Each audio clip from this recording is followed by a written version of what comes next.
This conference will now be recorded. So I'm going to pass the microphone over to the chairman of the Water Master and let him open his meeting. This is also a special meeting of Borrego Springs Water Master. And I do call the meeting to order. And Sam, if you're watching or listening on Zoom, I'm going to do a roll call and I'll have you take notes. Director Bennett.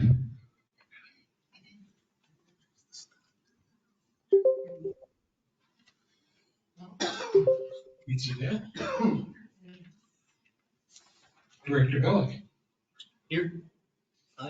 Director Dyker. Here. Director Smith. Here. And the chairman is here as well. Thank you. We will move on with this. And then, Mr. Duncan, I do see Jim Bennett is a square on the screen, so maybe he's having, oh, he just did unmute himself. So I think. Yeah, I didn't. Sorry, here. I didn't hear that. It glitched out for a sec. Gotcha, Jim. Okay, well, let's get started with our agenda. I would like to welcome you all here tonight. This is our first annual town hall since the pandemic. So I'm really glad to see everybody out and about now.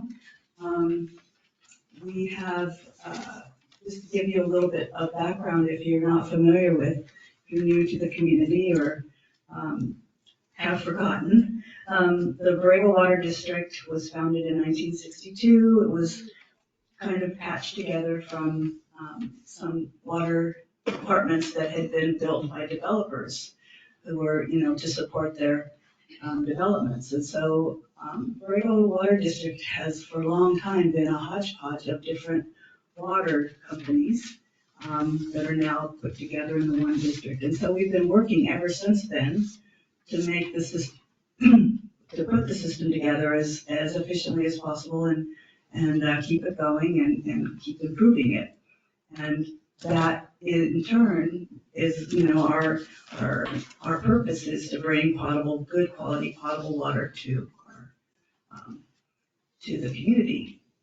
So we are very lucky here, on the one hand, to have a beautiful aquifer that we're all sitting on, that is very good quality because we are surrounded by a beautiful state park that has a nearly pristine watershed that feeds into the aquifer.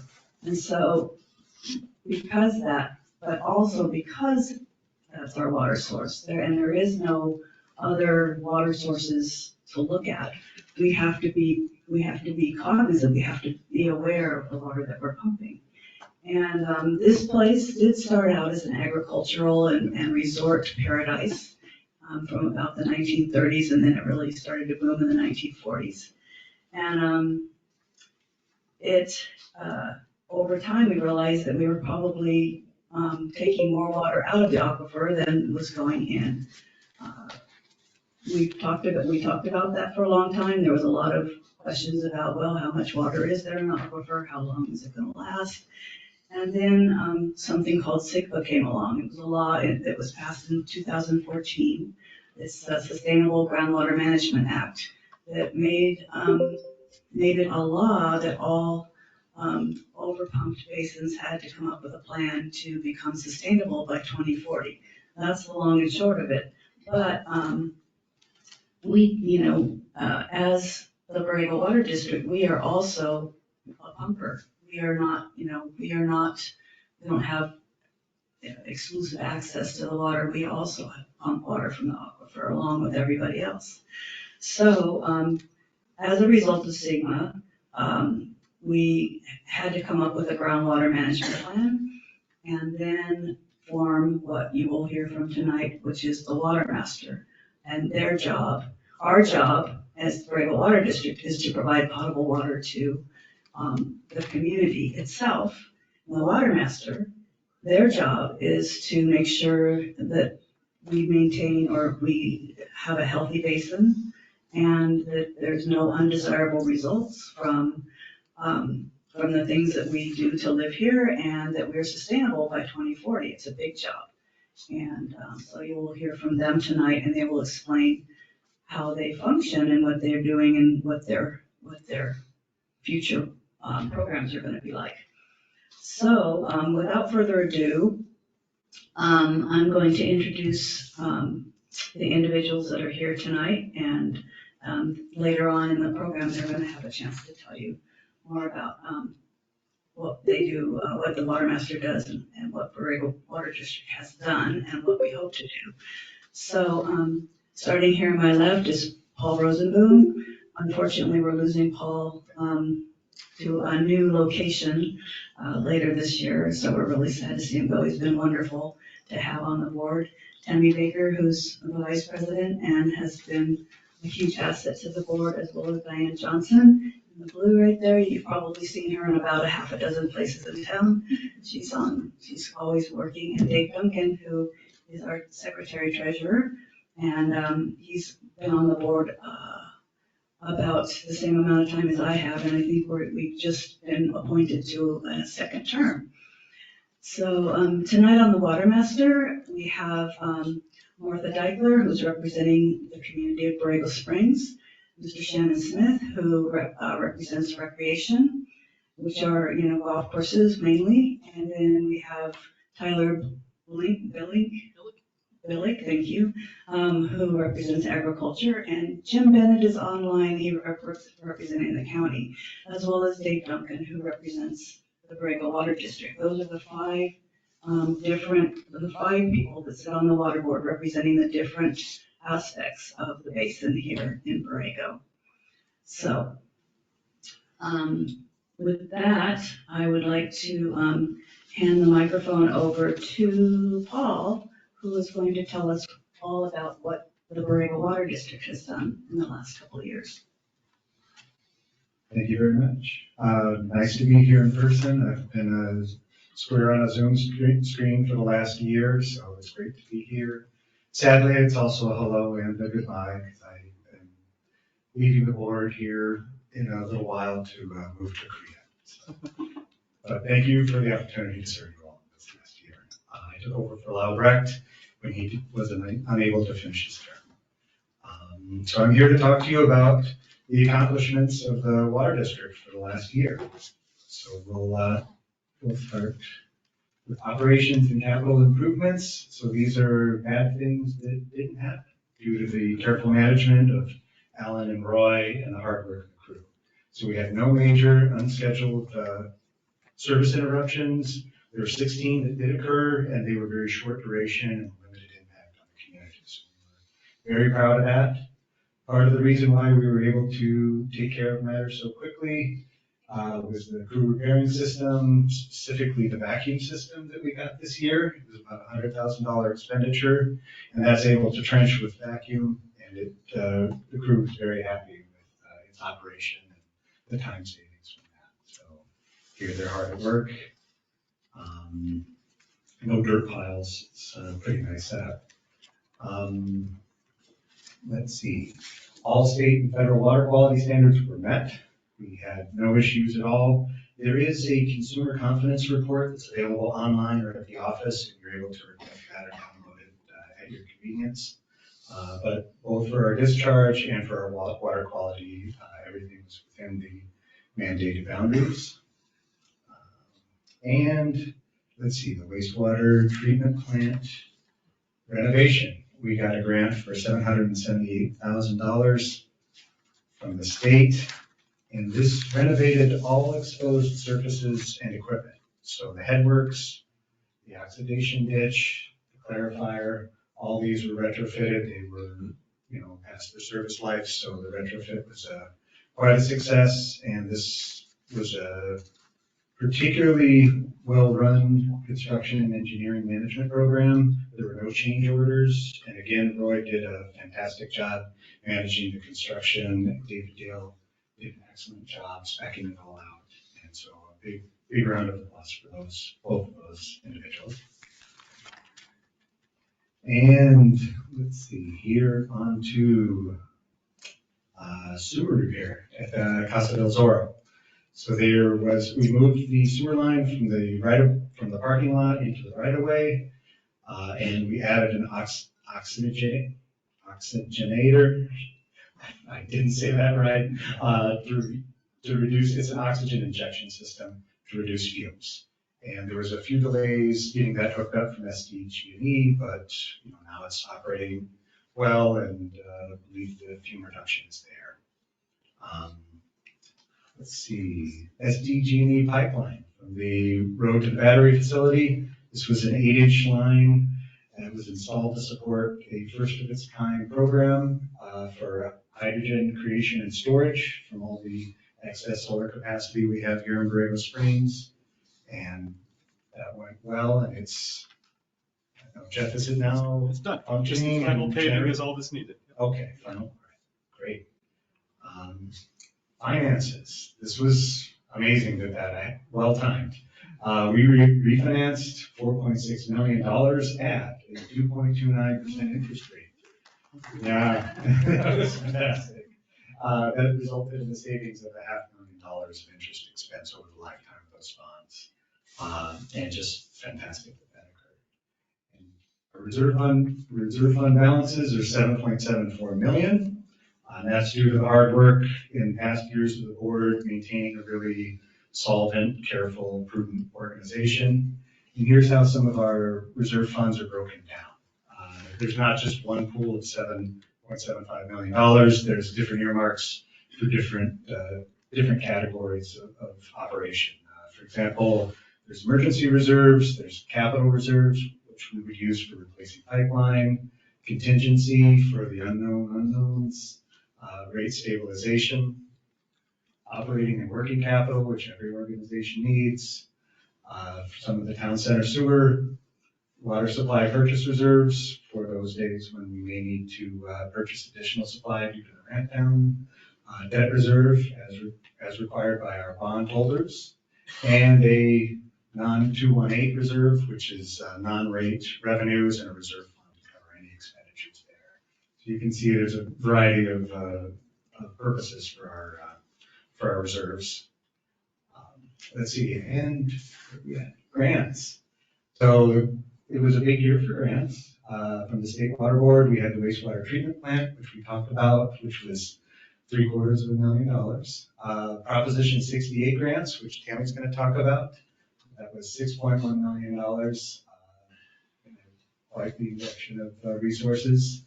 And then from the Department of Water Resources, we had 3 water tank replacements, twin tanks, Ramsdale and Indian Head. They are now getting ready to break ground soon. And we replaced the diesel motor at the Wilcox pumping station so that it would satisfy the air quality management district constraints for diesel emissions. And for policy, we disposed of surplus property near Glorieta Canyon. You can see this here on the map. That was to the Borrego Foundation. It's adjacent to the state park, Glorieta Canyon, and that was quite a nice transfer of property that we well cared for, and we're happy to have done that. And last policy, the water supply policy for small development. We put together a policy to serve small residential and commercial development. So anything less than an acre foot, roughly one ADU, an environmental dwelling unit. And we had 6 acre feet total for the year that we transferred for small development and construction. And that is the year in review. My closing statements are a bit sentimental. I really enjoyed serving you all for this last year. I appreciate the trust you put in me. I hope I did a decent job and served you well. And I'll miss you all as I move off to Korea and with the Red Cross.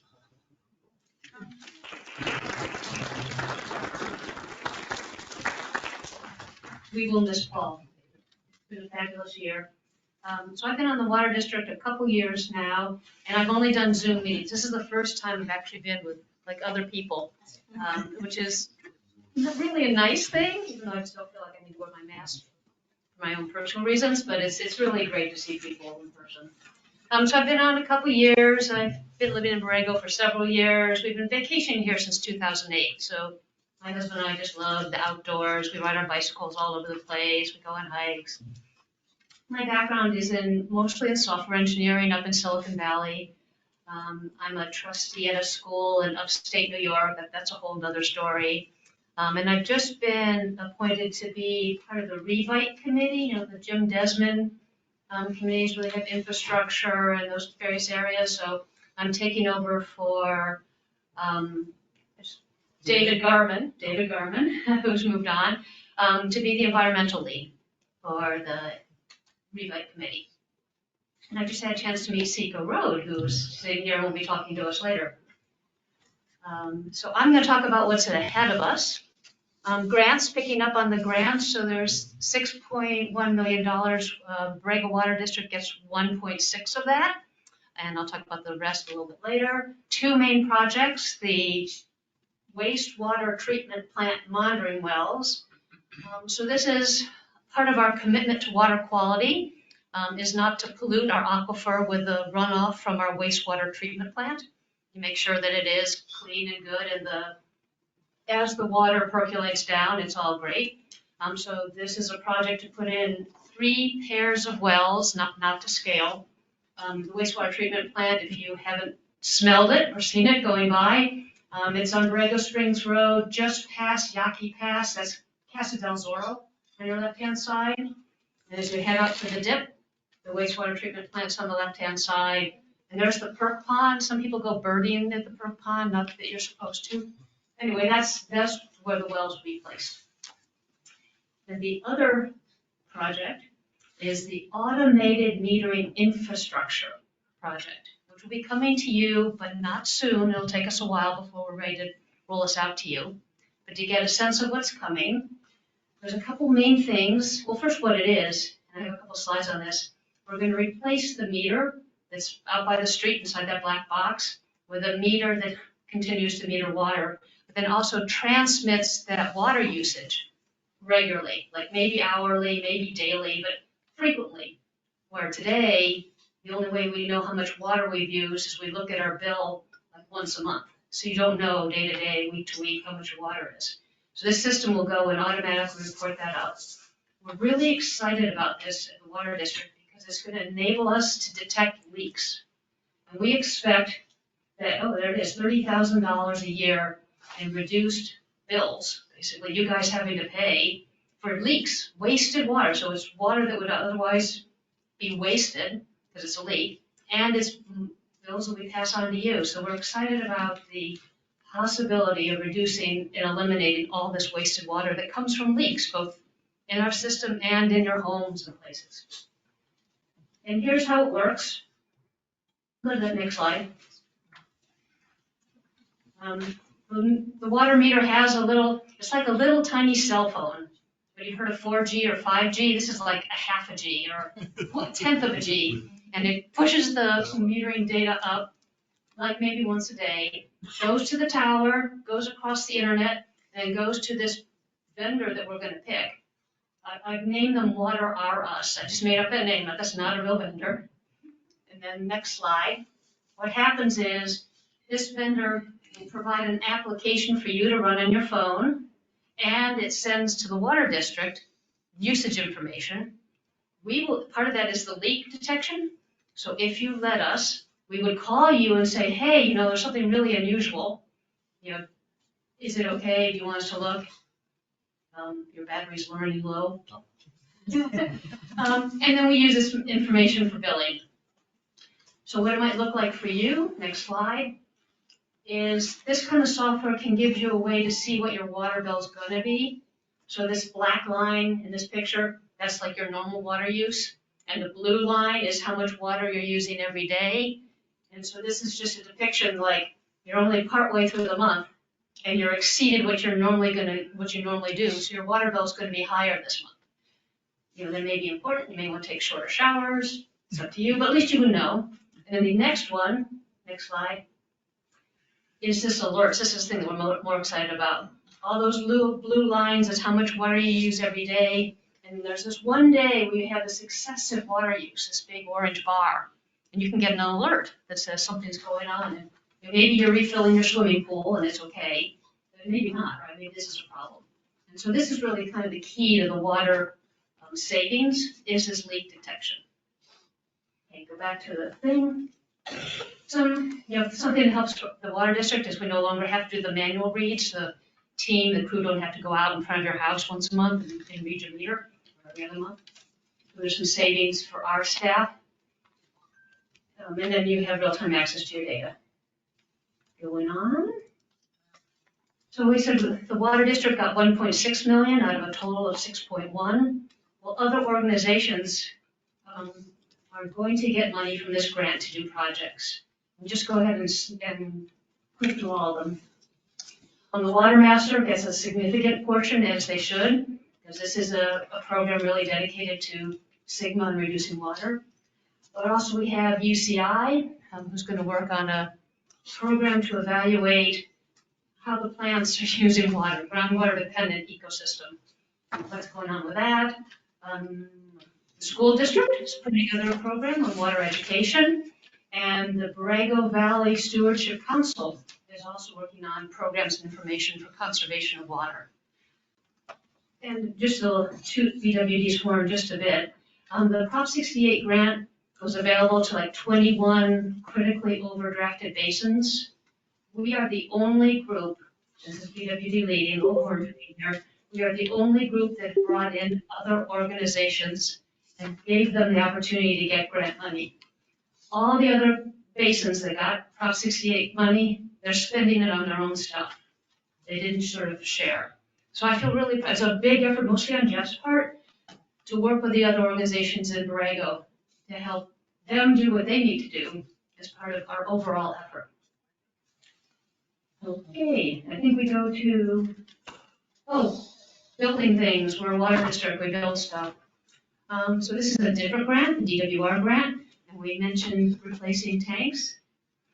And this is how Jeff had to solve the water problem, the battery problem. Secondary screen. Yeah, secondary. Customize yourselves. Yeah, okay.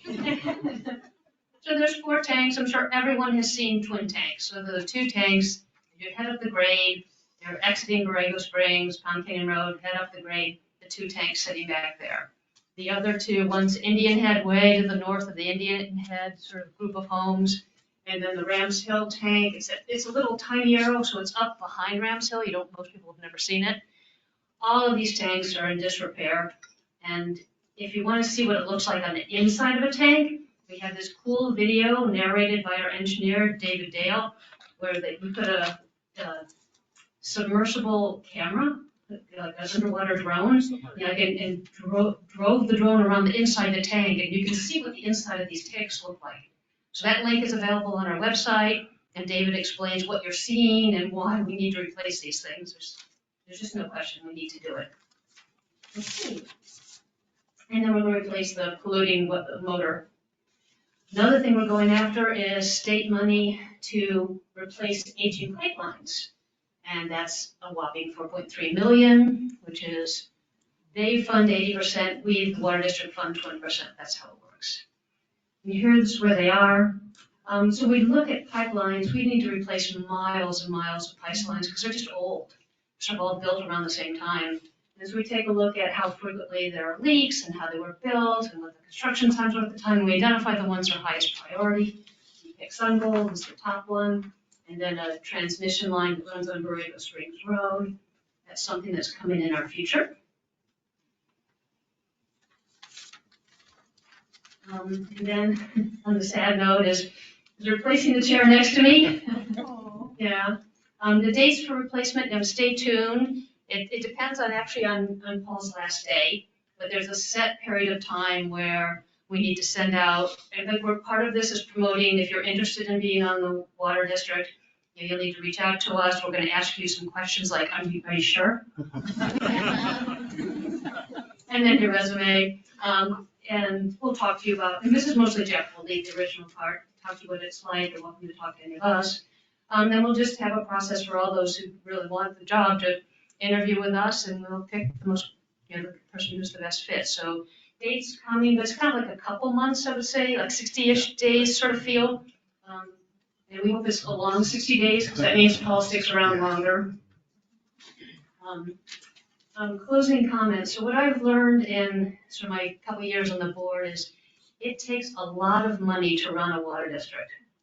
$1 million for some tanks here, several $1 million of pipes there. I mean, that adds up to real money. And one of the things I think you should to look to us on the water district board is try to find ways to find other people to pay for these things. So particularly going after the grants, that's why we talk about that so much, getting millions of dollars of grants, because at some point we're going to have to raise rates, but we want to make sure that that's as far in the future as possible and as small as possible. And I think one of the things that we can most do for you is try to find ways to pay for this stuff that we have to do, because if we don't do this, the water doesn't flow. We have to do it, to find other ways to pay for it. And that's all.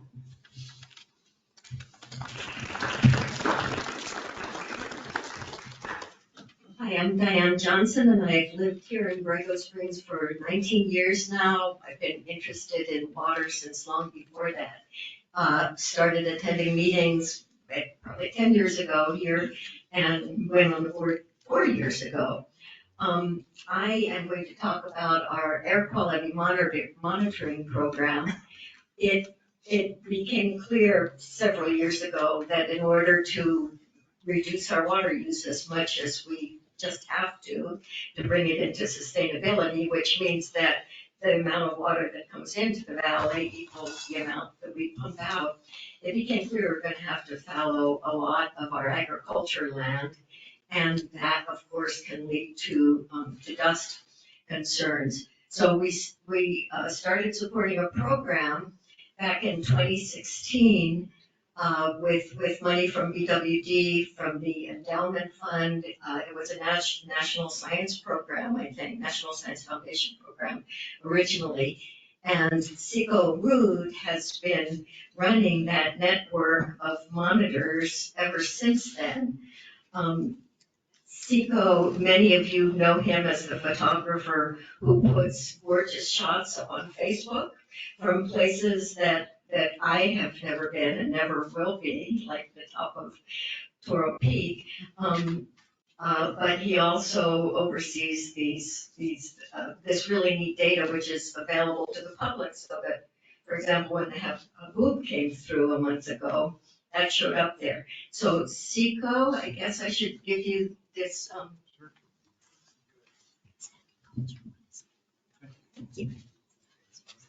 Thank you. I'll go to the computer here.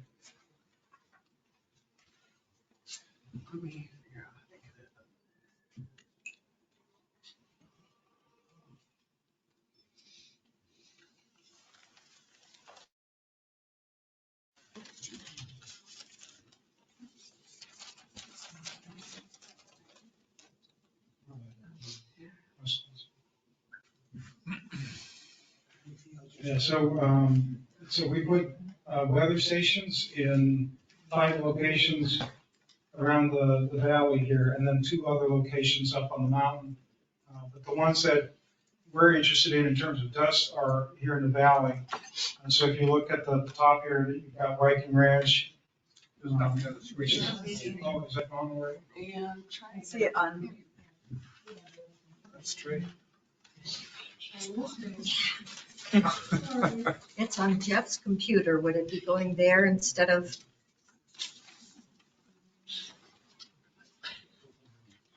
We might need to actually. I think you might need to go back to go to meeting. Yeah, you might have to inject this presentation into that meeting. Okay, gather around this computer.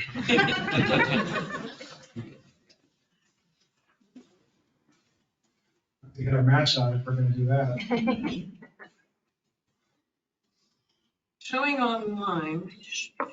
Showing on Jeff's computer here. I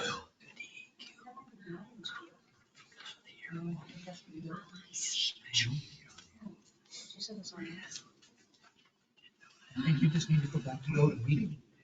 Oh, that's a good idea. You're welcome. So let's try. Yeah, if you could share, we should be able to This is the library share system. something else. It's good for you to breathe.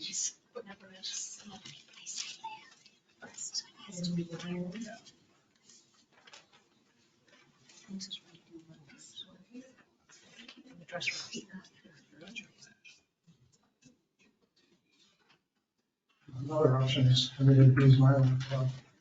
Yeah, we could try. I don't know if I can go along with the go-to, and you could go along if you want.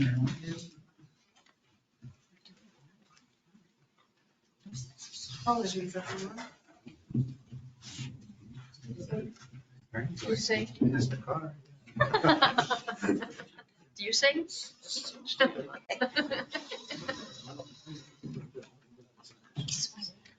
Well, while we're waiting, I would like to caution you that if you do have an interest in being on the Borrego Water District Board and you talk to Jeff Poole, take what he says with a grain of salt.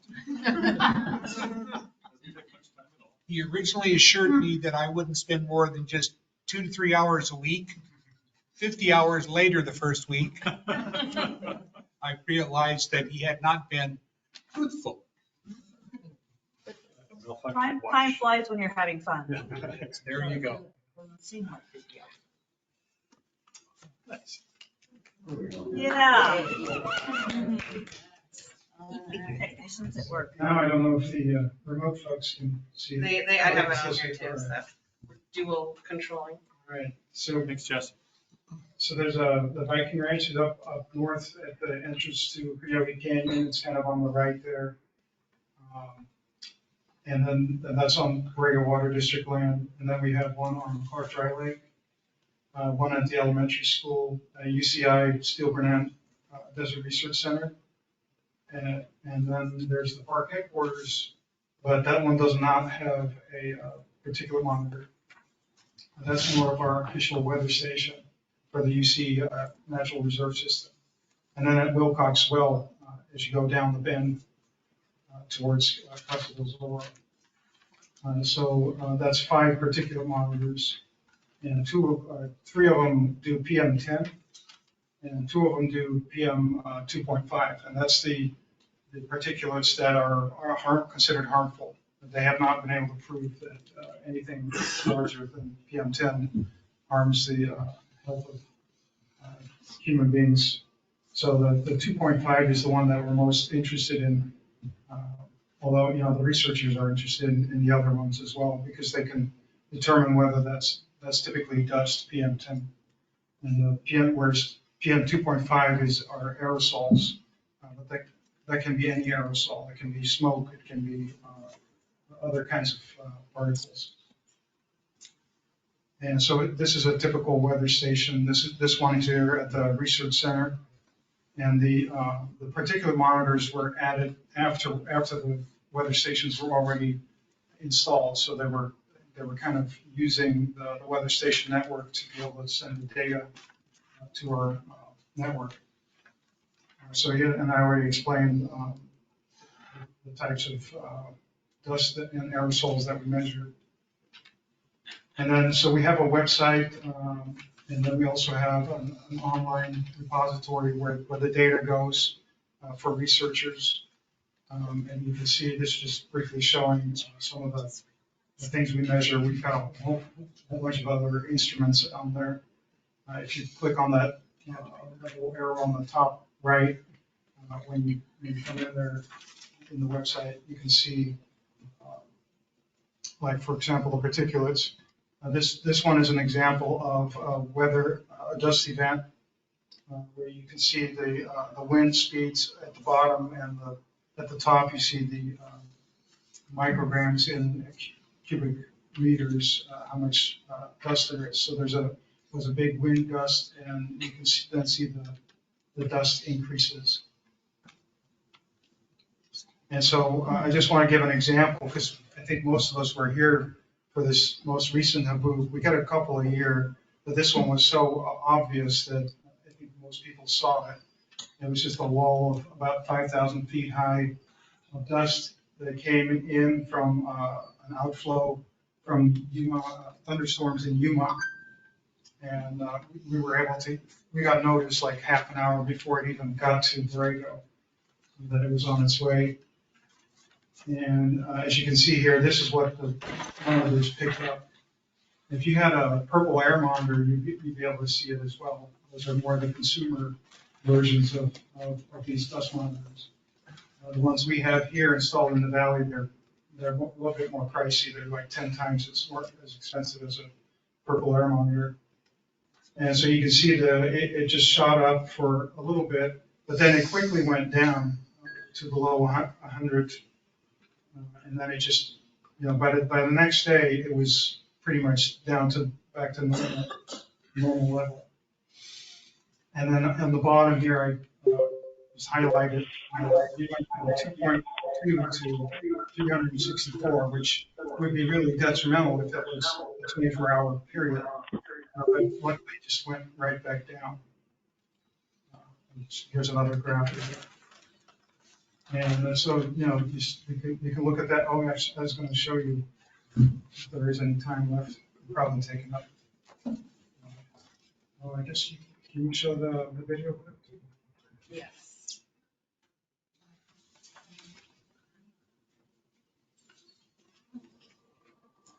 So it's shown for the online. Oh, You'll have to do yeah. it too. But, yeah, if you didn't get to see it, just send me an email afterwards, and I'll you can actually look it up. I created a time lapse of the haboob, is what they call them. She's showing it right now to the Zoom people, so They're special. they're special. It's recorded.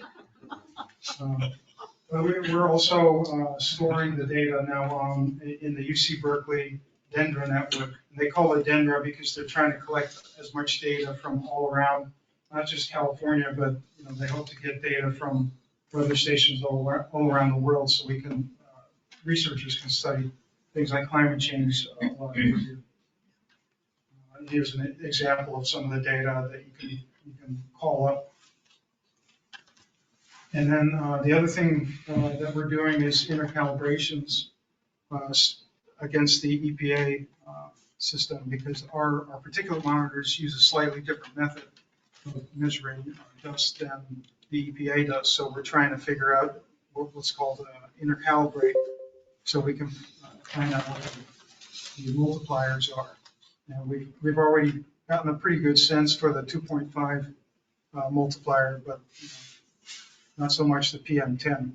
So we're still continuing to do that process of measuring for 12 to 24 hours at an official EPA station, so that we can convert that into the Borrego dust monitors. And then the researchers are also trying to find out all the sources, because there's so many different sources of dust. I mean, not just here locally, like the solar plant scraping the land, that might be one source. You've got Coyote Canyon is another source. You've got the off-road vehicle area, the Salton Sea, but even the Mojave Desert are sources. So that's part of what the researchers are trying to figure out. Here's the multipliers. So we're still continuing to figure that one out. And he'll come, Charlie Zender is the principal investigator. He'll come out here to Borrego and do hopefully another presentation at some point. He's done that every couple of years. So that's, this is my website, or the website, and email address if you have any questions. And you can also sign up for the air quality alerts at the Imperial County, the email that you get every day. It's typically happening out there on the east side, so it doesn't necessarily affect us, but it's still, if you're interested in that data, you can look for those.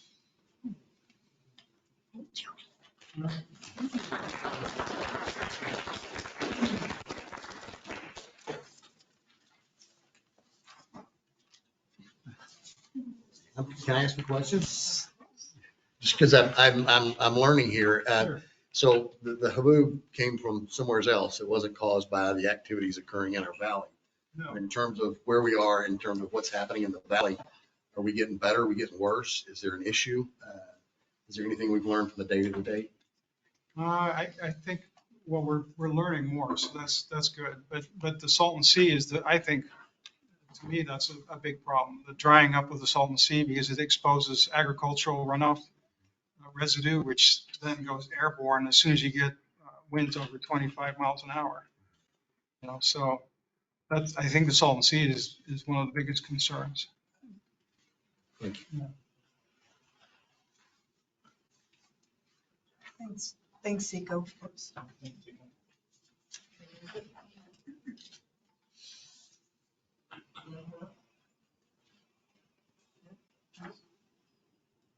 Okay, we'll talk really loud.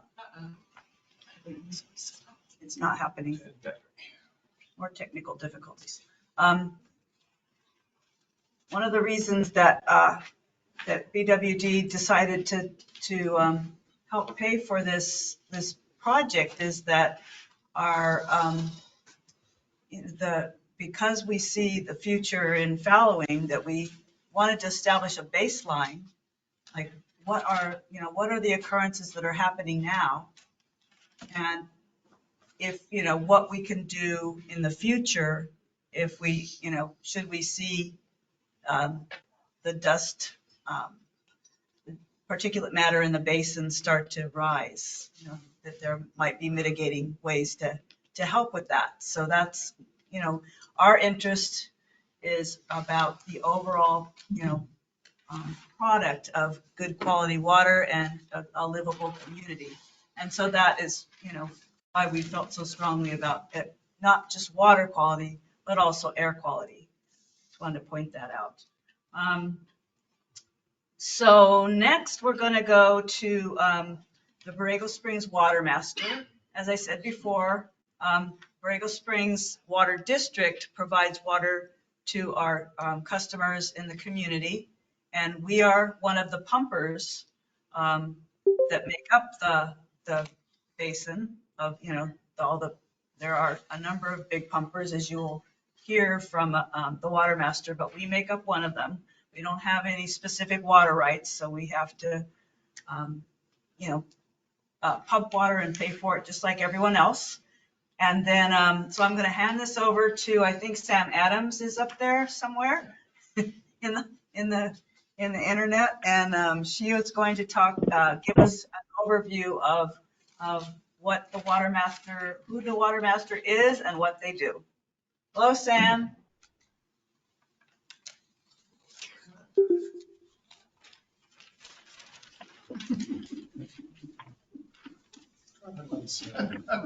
They have to unmute themselves. Is Sam there? 1 second.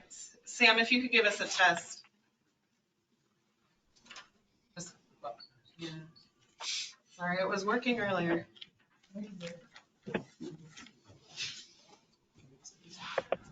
How about now? Oh, yeah. That's good. We'll play you through Jeff's audio. Should we unplug your computer? Is it your computer? Okay. No, that's not great feedback. Is that a yes or no that you can hear me? No.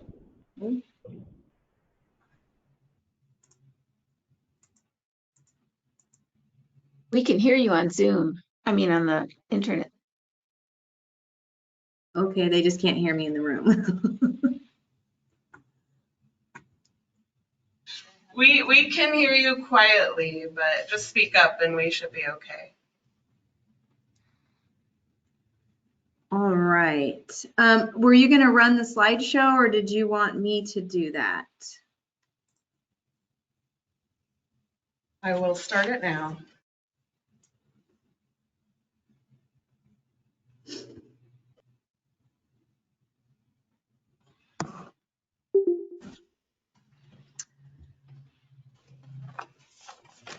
Okay, so am I speaking loud enough? Is that working?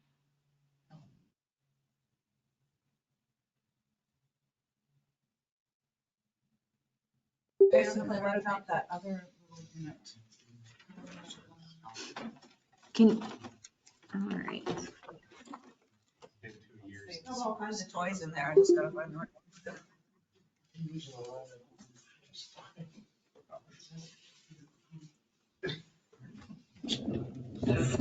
Okay.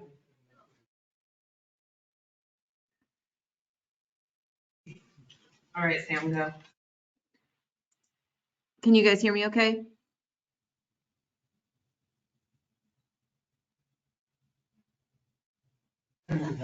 Yes, go ahead. Okay, I'm sorry, just wasn't sure, so I want to make sure. All right, so you can advance the slide.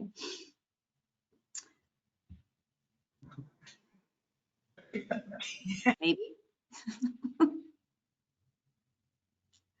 Okay, so I'm going to do my best to give what is a very complicated organization and overview in about 10 minutes. Certainly, we probably won't be able to cover it at all, but this is a good first introduction. So you went forward too many. Okay, so Kathy gave a great introduction to the Water Master at the top of the meeting. And so in 2019 through 2020, the Borrego Springs Water Master was initially formed by a settlement agreement. Can we pause 1 moment? I'm sorry.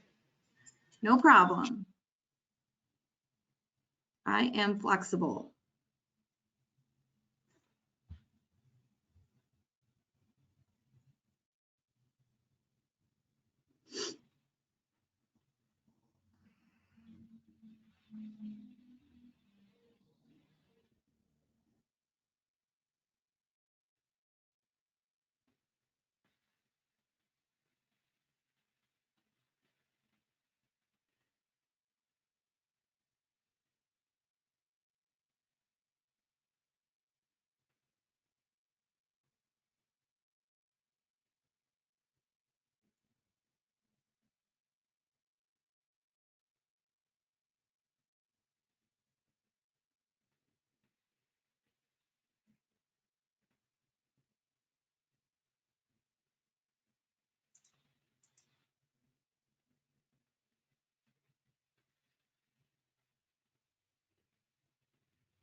All right, we are good to go.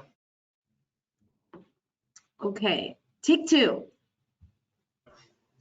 All right.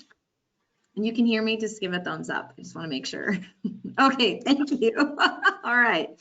So the Water Master was formed initially by a settlement agreement, which was signed by a group of parties that comprise 90% of the water rights in the Borrego Springs subbasin. And through the settlement agreement, they developed a stipulated judgment that was submitted to the court for review and approval. And as part of the settlement agreement, the parties agreed to operate as an interim water master as though the court had already approved the judgment. And so they held their first meeting in March of 2020. The Water Master was formalized as an organization when the stipulated judgment was approved by the court on April 8, 2021. So a little over a year later after their initial meeting. The Water Master's charge is to implement the physical solution of the basin. And by definition, the physical solution is the implementation of the judgment and groundwater management plan. And so the objective of that physical solution is to achieve sustainability for the Borrego Springs subbasin by the end of water year 2040. And this is largely going to be accomplished through the incremental reductions in pumping over time, over that 20-year time span. And this is known as the pumping ramp down. Next slide. Pause for a minute.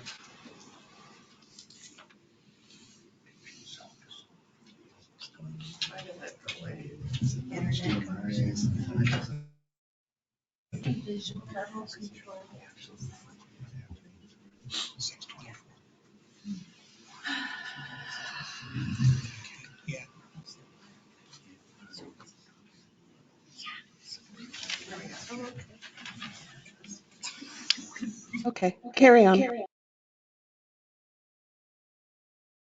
Okay. So the judgment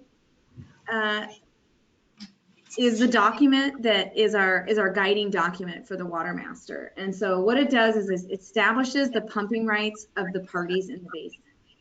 And within the judgment, it defines a baseline pumping allocation of 24,293 acre feet. And then it provides for a pumping ramp down. As I noted, this is how we're going to achieve sustainability and get the basin into balance, as was described by Kathy and Tammy. Using that baseline pumping allocation as a baseline number, each year the pumping allocation provided to the parties is decreased. So in the first year, parties were able to produce 95% of their BPA. In the second year, they were able to produce 90% of the BPA. And so in the ramp down schedule provided in the judgment, pumpers are required to reduce pumping by 50% in the first 20 years of this 20-year ramp down period, and then an additional 25% by the end of 20 years. There's an initial sustainable yield established in the judgment of 5,700 acre feet, but the judgment also provides for that number to be revisited every 5 years. And to the extent that an update of the sustainable yield produces a different number that's either higher or lower than that 5,700 acre feet, it would adjust the amount of the ramp down such that by the end of 20 years, they're pumping sustainably. So, but no matter what happens with the changes in the redetermination of the sustainable yield, the pumpers have to achieve this 50% reduction relative to the baseline in the first 10 years. In addition, the judgment establishes mechanisms for water rights accounting that enables the parties to carry over their annual allocation, engage in transfers between parties, and provides remedies for overproduction. No pumper may overproduce their rights, and so and there are penalty assessments for those who are unable to resolve their overproduction in the basin pursuant to the judgment. The judgment also covers a whole heck of a lot more than this, but we don't have time to cover every detail. Next slide, please. So the water master is given specific powers and responsibilities within the judgment, and these direct sort of our annual operating activities. And so they include establishing an annual budget to fund our operations, levying pumping assessments to the active pumping parties to fund that budget, performing the water rights accounting, so keeping track of how much each party is pumping, how much carryover they have, the transfers that are occurring between parties, and that helps us determine how we levy pumping assessments to each individual party. In order to do our water rights accounting, we have the power to require metering and preparing of pumping reports on an annual basis. We have to prepare annual reports to the court and DWR to demonstrate compliance with the judgment and with the Sustainable Groundwater Management Act. We have the responsibility to implement the monitoring programs. And additionally, the water master administers two working groups. One is a technical advisory committee, which has certain duties within the judgment to provide technical guidance to the water master board in certain decision-making processes, most notably the redetermination of sustainable yield every 5 years. The judgment also established an environmental working group to advise the board on issues specific to a very narrow set of environmental things such as groundwater dependent ecosystems. Next slide, please. So our water master, as you heard tonight, is made up of 5 board of directors that represent the agricultural sector of pumpers, the recreation sector of pumpers, our municipal pumpers, which is just the BWD. There's also a community representative and a representative from the County of San Diego. We have water master has hired staff to help administer the judgment and run the water master operations, and that includes an executive director, myself, My full-time job is as a environmental scientist at West Yost Associates.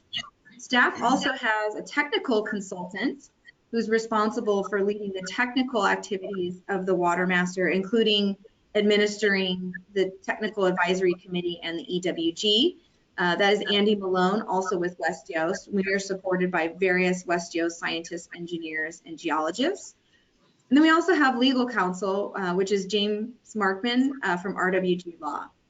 And so the board meets monthly to take actions to implement the judgment and the groundwater management plan. Next slide. So when we talk about Water Master operations, it's important to understand our fiscal year, our operating year. And so consistent with what other agencies are doing for the Sustainable Groundwater Management Act and how DWR manages GSPs across the state is that we operate on a water year. And so the water year goes from October 1st to September 30th. So as an example, we just started water year 2023, and that spans from October 1, 2022 through September 30th, 2023. And so each year our operations are financed by the pumpers, and our activities can also be funded through supplemental grant funding. So for reference, in our startup period, which was the partial water year 2020 and the entirety of water year 2021, there was a startup assessment issued of $1,150,000 approximately, and that was funded by all parties to the judgment at $48 per acre foot. In each subsequent year, the annual assessments that are set by the board are paid only by those who are actively pumping. And so the assessment that was established by the board for the next 2 years of operations was $450,000. In terms of our expenditures, you can see that in water year 2021, plus our startup period, we expended about $550,000, including pass-through expenses such as collecting fees to reimburse the Borrego Water District for money it expended to prepare the GSP and ultimately the groundwater management plan. And in water year 2022, our expenses were about $811,000, also including a number of pass-through expenses, including reimbursements to the BWD and to the settling parties for costs incurred prior to Water Master startup.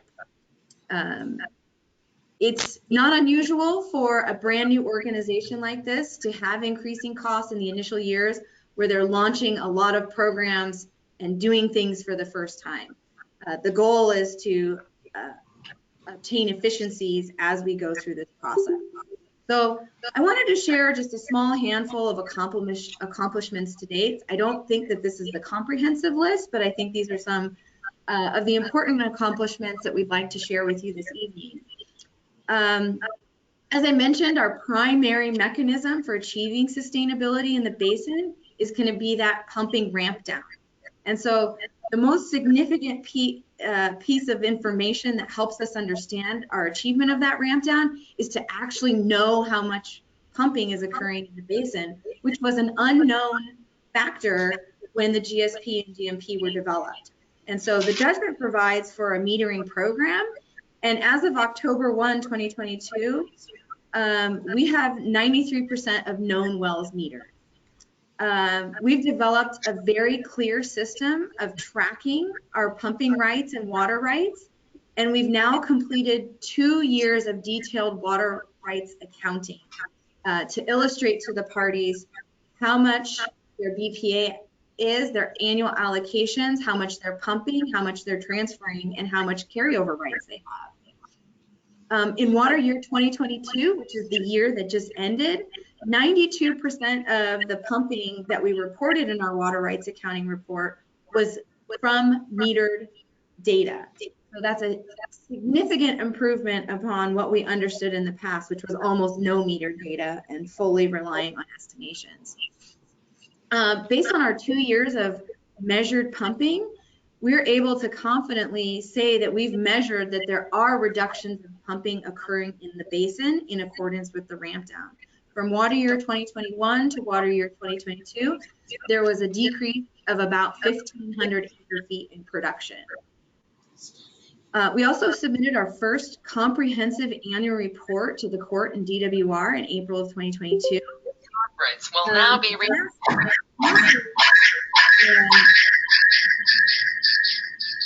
we have also, as was mentioned earlier in the presentation, been awarded a significant amount of money from DWR for the entire Borrego Springs Basin, about 2.7 million of which were allocated to the Water Master for various monitoring and reporting programs, as well as addressing strategies for restoration of fallow agriculture. Next slide, please. So I wanted to, the biggest question we get is related to the parties, the pumpers, and how well we understand the pumping in terms of what's metered. So I wanted to share a little bit of data with you to close out my overview. And so in this slide, we're showing the parties and the active pumpers. So as of October 1st, 2022, there are 44 parties named in the judgment. But of those 44 parties, only 32 are active pumpers in the basin. And the 32 active pumpers collectively own 68 wells. 63 of those wells, so 93%, are now fully metered and are reporting regularly to the Water Master to enable our water rights accounting. There are 5 wells that we believe exist and are in operation that are not yet confirmed and are not yet metered. So we have one small block to get to 100% success in this area. But I would say that getting this far, and we were about 92% in our first water year, is a very significant accomplishment. Next slide, please. And so in the slide that you see on the screen now is showing the estimated groundwater pumping from water year 2016 through the most recent water year 2022. And so what you can see is a very clear decrease in pumping over time. The data that we have the most confidence in, because it's comprised largely of metered data as opposed to estimated data, are those last 2 bars for 2021 and 2022. And so the decrease from 21 to 22 represents that measured decrease in pumping. And so as of 2022, there was a total of about 13,000 acre feet of pumping in the basin.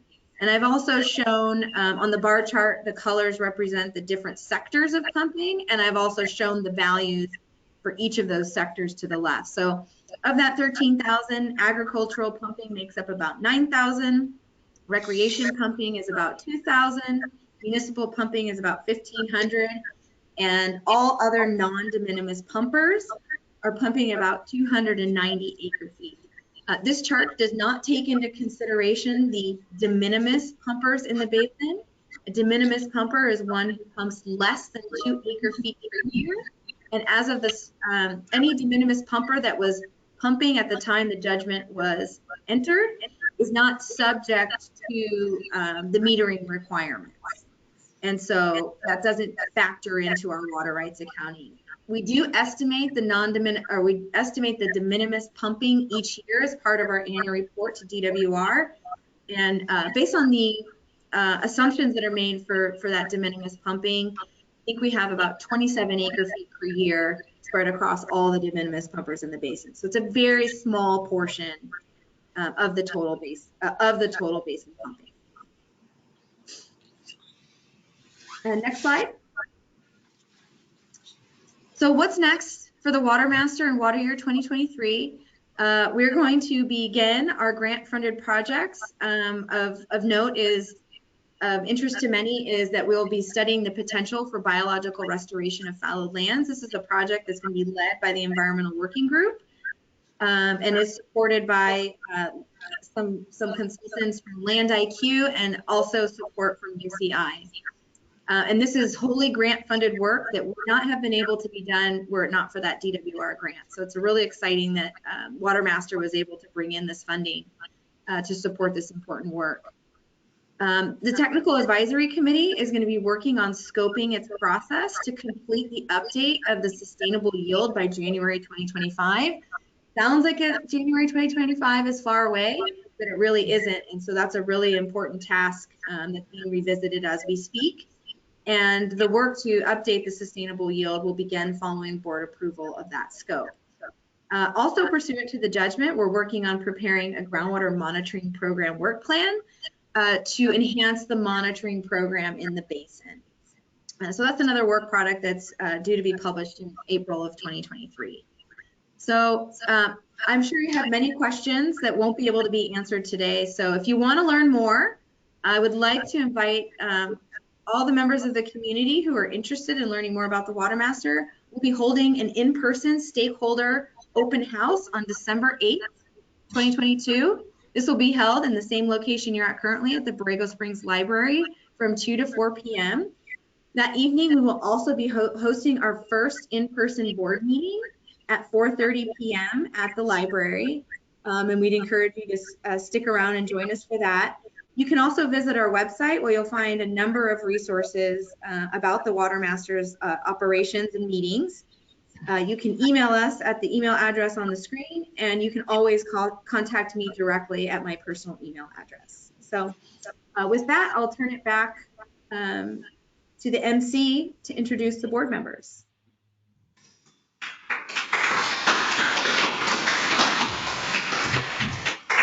Thank you, Sam. I think you've navigated us through a very complicated project over the next 20 years. But I hope it's given you all some understanding of what the Water Master is about. I mean, people, when you hear the word Water Master, you think, oh, it must be one person that's the wizard of everything. But it takes a village, literally, to operate this basin. And so at this time, we're going to hear from the individual representatives of the Water Master. Each, as you heard, each one represents a sector of the community that needs to use the water in the aquifer. So I think the first person that we're going to hear from is also online. Jim Bennett, if you're there, we will hear from you first. Yeah, thank you, Kathy. I think there was a little bit of a feedback loop between, because there we go, perfect. Thank you so much. So I'm Jim Bennett with the County of San Diego and a board member on the Water Master. And I also want to introduce our alternative board member for the County of San Diego. And each board member has an alternative member. And for the County of San Diego, that is Leanne Crow. And I myself have been at the county since 2005, been working in Borrego Springs since then. And Leanne joined the county in 2015, right at the inception of SGMA. So both of us have been working in Borrego Springs. We're both hydrogeologists and have been involved in SGMA from the beginning. And just going back a little bit before we get into really the Water Master, I think what's led up to that is has been my career at the county, a big part of it. You know, back in 2005, I think at my first Borrego Water District town hall meeting that I went to back then, they were actively arguing over whether there was an overdraft or not. That's how I started in Borrego Springs. Was the Borrego Water District had prepared a groundwater management plan back in 2001, and there were people in the valley that thought Borrego Water District had contrived the idea that there was more water being pumped out of the basin than what was naturally being replenished. There had been studies from the United States Geological Survey from the 1980s is where things started to gain technical understanding as to really what that overdraft looked like. And Borrego Water District, along with the county, through the years back then, we're working on groundwater related issues as it related for the Borrego Water District and the ratepayers. For us at the county, we're the land use authority over Borrego Springs in the unincorporated area of the county of San Diego. So the county has been, interested in groundwater for decades in terms of what it means for land use. And I think we have John Peterson in the audience who was in my role at the county back he started a groundwater monitoring network in Borrego Springs clear back in the early 1980s to look at groundwater elevations over time. And that information really makes it irrefutable that we have a problem where groundwater levels year after year continue to drop in wells throughout the basin. And so over time, we got to a place where in 2012, the Department of Water Resources got involved and opened up a group of folks to start working together. There's a lot of animosity early on for years about the just relationships between the different parties that are now. I bring up all this because everyone is working together now and has come to agreement, which is remarkable given where we've come in the past. And I saw like 2011, 12 as kind of the changing of the animosity to building relationships where the agricultural community, the Borrego Water District, the golf course entities were at the table together talking about groundwater related issues. And Sigma was starting to be talked about through those conversations that they were having. And when Sigma came along, there was the ability for those relationships that had been formed to really start working together in a positive way. And the Borrego Water District and the County of San Diego went ahead and formed a groundwater sustainability agency in 2016, 2017. We started working on a groundwater sustainability plan for the basin in partnership with Dudek as our consultant. And we went through a public process that was onerous and difficult. And, lots of people in this room that I'm talking to tonight remember the headaches and remember the difficult times that we went through to prepare the plan that ultimately became the foundational document that is serving the valley right now. And it's a remarkable effort in that it's not so much the technical. I think you can do technical in any valley. It's really what it boils down to have a successful ability to sustainably manage water is to build the relationships in which everyone is willing to come to agreement on how you're going to do that. And I wasn't involved in the stipulation. There's Borrego Water District, the golf course folks, and the agricultural folks really spearheaded that effort. And the reason behind that was really they wanted to develop something that they could take to the court that in a friendly manner, they actually sued each other, which is remarkable. They ended up creating this agreement and agreed with all the terms and then sued each other in a friendly adjudication, which went through the courts in a year. And the real purpose of that was so that there was a foundational starting place to start reducing water without the threat of people going back to sue one another. It was done in the beginning, which is a lot of other basins. If there's one pumper that's upset, the whole thing can go into an adjudication and it can be an adversarial thing and it can go on for years. So that was a huge achievement to basically set this whole process in motion for there to be a water master and to sustainably manage the basin through the court with mandated requirements to reduce groundwater resources over time. So just in a very short period of time, in 2 years, we've set up that governance. The county was asked by the stipulators actually to become one of the members on the Water Master Board. Since we were part of the groundwater sustainability planning process, we're the land use agency, and we really don't have a pumping interest in the basin. We don't have a pumping interest in the basin. We are the land use authority. We sort of represent more of a neutral voice in the valley with not having an agenda for the actual water that's being pumped.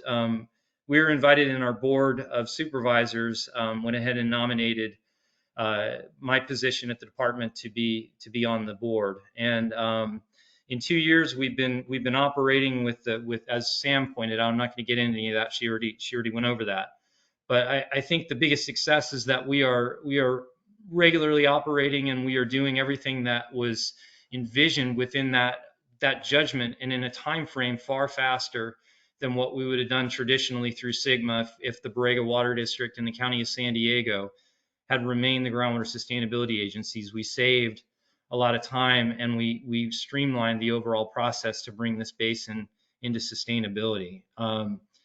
I think we have a lot of big challenges ahead, and right now we're sort of in that the phase where there are reductions that are happening, but the mandated reductions are going to get really more difficult, in 2030 and beyond, when we've had, when we're talking about a 75% reduction, and we're going to be ramping down in year after year. I mean, the reality is there's going to be farmers, there's going to be golf courses, that are going to be having to make difficult decisions with where do they get their water from, or are they going to ultimately have to fallow their lands. And the good thing though is that these relationships and these foundations have been formed so that incrementally as we're going forward, while there is really tough decisions to be made ahead, we have the governance and we have the relationships that have been set in which to help navigate everybody through this process. And we have the relationships that hopefully will continue to withstand the challenges ahead when we get to 50, 60, 70% reductions.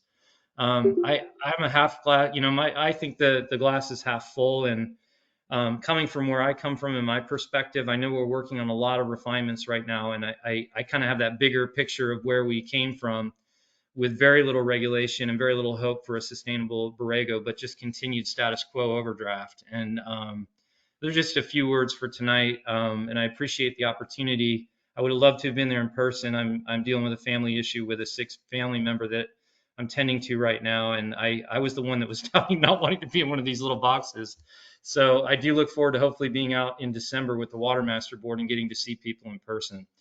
And I'll go ahead and pass it back. I hope you guys have a great evening.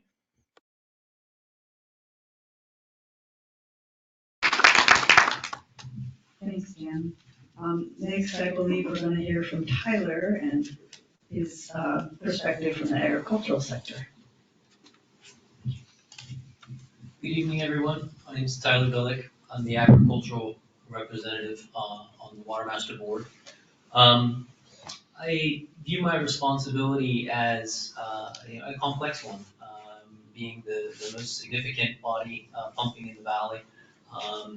There's I think a stigma associated with agriculture, and as Jim noted, I think we've overcome that in a large part.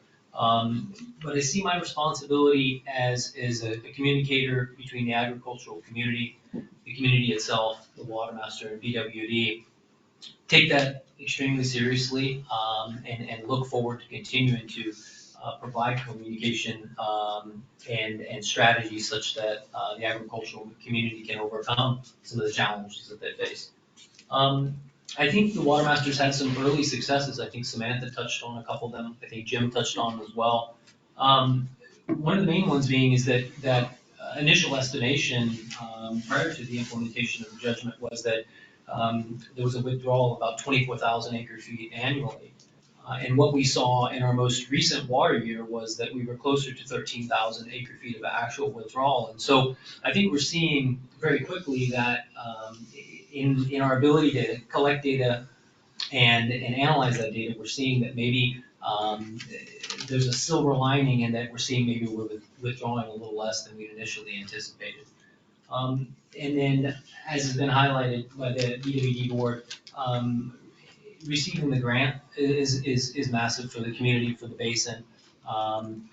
We see that capital infusion being instrumental in moving a lot of projects forward. The increased monitoring from a volumetric perspective, as well as water quality, which is a big concern and a big focal point for the Water Master. Jim touched on it, I think very well, so I won't go into it much, but I think the biggest success of the judgment in my view is that the judgment created a collective objective goal. I think prior to the judgment, there was a lot of ambiguity with regard to the direction of the basin, how we reach sustainability. And I think the judgment's a real testament to a community coming together, setting aside differences and creating an objective goal with calculable metrics and objectives that we can meet. I think that's a big thing. I think that from my perspective as an agricultural pumper, a 75% reduction is massive. That's a massive change in our business and in the way we're approaching the future. But from my perspective, and Jim kind of touched on as well, glass half full, because now we know where we stand and we know where we're headed and we can work toward that. And I think that's a big step in the right direction. Ambiguity is not helpful to a community dealing with some adversity. So I think in addition to that, on a granular level, something I'm seeing in the agricultural community, I want to pass that along to you guys, is I'm seeing innovation. I think the judgment's forced that quite quickly. But seeing innovation from implementation of technology, which is going to increase watering efficiency.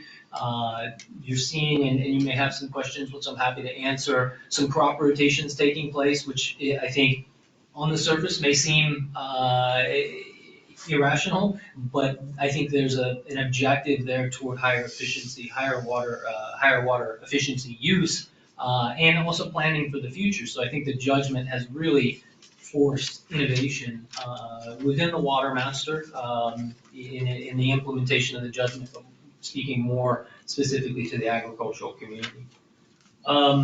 As far as challenges are concerned, I think it's been touched on a few times already this evening, but the biggest challenge, I think, to successful implementation of the judgment, as well as long-term sustainability of the basin, is capital requirements. The capital required to run a water district, to create and operate as a water master is significant. I'm fairly young. I remember my father talking about things being so expensive or cost growing over time.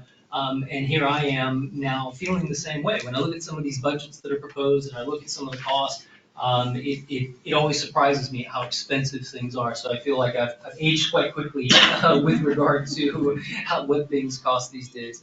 I'm really glad to be here. I'm glad to serve. Glad to get the opportunity to meet some of you and get to know you more. I look forward to the challenge. I love a good challenge, and certainly we've got one in front of us. But I think the judgment lays out, a really clear criteria for the water master as a group to be an arm of the court and execute that judgment to the fullest extent that's necessary to meet the ramp down.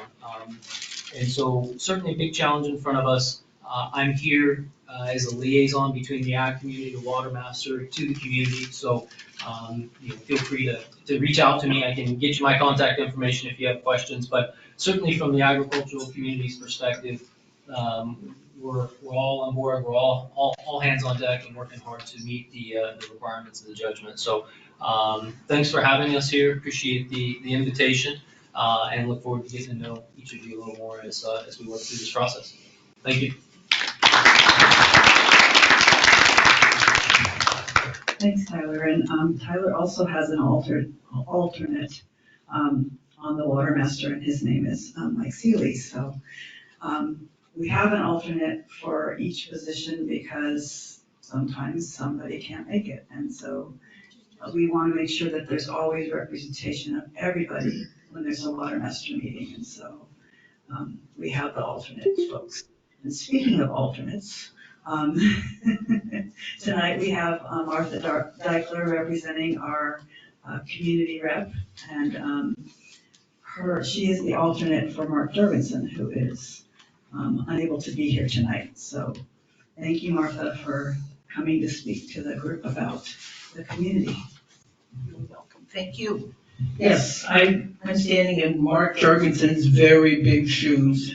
So I'm using his voice. So thank you for allowing me to paraphrase his comments. He sent them to me. He's in Texas on a vacation that was planned prior to this meeting. So I'm going to talk a little bit about Mark. If you don't know Mark, you probably have been living in a monastery in Tibet, out of contact with the world for 50 years. He has been a full-time resident for 42 years, and he has a vast array of work and life experiences as a ranger, naturalist, ecologist, environmentalist, author about the bighorn sheep and other books, and superintendent of the Borrego Desert State Park. He has organized 40 of the annual bighorn sheep counts since 1972, and he has observed water issues in countries all over the world. I tell you this so you know how qualified he is to be your community rep. I, on the other hand, have been here for 16 years, full-time. I've been the principal of all the 3 schools and the school superintendent for 7. And I'm currently the school community liaison. So I work very closely with this community. I'm a member of various groups that work with various groups in our community. And as you know, we're an eclectic community. And I work especially with the SDAC, the severely disadvantaged community, focusing on the health and welfare of the children and families. And Mark and I like to say that between Mark and me, we cover flora, fauna, and families. So I think as community reps, that covers a lot of area. And our common goal is to protect the quality of life here in our small town of Borrego Springs, and we hope it continues to thrive. Who are our constituents? You guys are our constituents. And I'd like to tell the story of, Angela Taylor. Her son Paul had quite a witty mind, and he said to me when I was superintendent and a gallery was opening, he said, "Oh, great, Miss Dyko, that's all we need is another place for old people with white hair to hang out and drink wine." I thought, what's wrong with that? This would be white. But, yeah, that's true. That part is that slice is a huge part of our community and probably the most vocal. But we have to remember that we do have a lot of people who aren't white-haired, drinking wine and visiting art galleries. We have hundreds of locals working in agriculture, golf courses, hotels, and restaurants. And part of our goal and our challenge is to listen to their voices as well. And I'm very excited that I'm looking over there because Carmen and Esmeralda are part of this. There's a formation of a new group called OLAX, Organización de Latinx, representing our very large Spanish-speaking population who often don't have a voice at the table. And are not part of decision-making. And so I'm thrilled that we've been able to pull them in and to access their points of view on what's going on with the water issues as well. All, of course, within the mandated rules of the judgment. So thank you, Carmen and Esmeralda, for being here. They're ready to translate. And as we grow your voice, we'll get more and more folks in here. We'll use the translation. So thank you. So Mark and I are very pleased that the members of the Water Master Board are united in moving the plan forward to reach our agreed upon goals of reducing water consumption by 76% by 2040. And going back to Jim Bennett's comment, I would like to say that about 10 or 15 years ago, I took second graders down to the water board to present our little water conservation posters, and I had to remove them from the meeting because people were so rude. The yelling and the screaming and almost obscenities at one another. I thought, whoa, it's going to be a long time before I go back there again. And then the Water Coalition group started, and I was part of that. And I think Jim's so right. We started talking to each other civilly, and farmers and ag folks and everyone. I think that was the beginning of this, and this is a wonderful result. I wanted to add that. So Mark and I see our role on the Water Master Board as one of listening to our constituents, seeking the advice of experts. Oh, there's so much to know about all this. As we steer our teams in the right direction while meeting the goals of the stipulated agreement. Major accomplishments, Mark wanted to point out, we saw that earlier, the reduction of irrigated acreage of over 1,000 acres in the last few years. And I would like to point out, if you pass the elementary school, you see all the construction going on. It's sad as it seems, we removed about a dozen water guzzling tamarisks. I know the owl birders were devastated, and so were a lot of other folks who love those trees, but they're gone, as well as a whole bunch of grass, which really is going to reduce the school district's pumping. So those are two examples of concrete evidence of pumping is going down. I think the biggest challenge is to live for another 17 years to see this thing through. I will be 90 years old, so I'm hoping that I can work and I'd like to be around to see this come to fruition. But my personal challenge, and to some extent Mark's too, is to keeping up with the technology of the stipulated agreement, which is why we have TAC, we have the environmental working group, the sponsor group, we'll be working closely with them. Because there's a lot to know when you make decisions on this group, a lot to know. So for the future, water quality and sustainable water quantity are our priorities and will remain at the top of the list of our tasks as community reps. And we also can be reached afterwards if you want to get some contact information, see me. And Mark feels the same way. Thank you.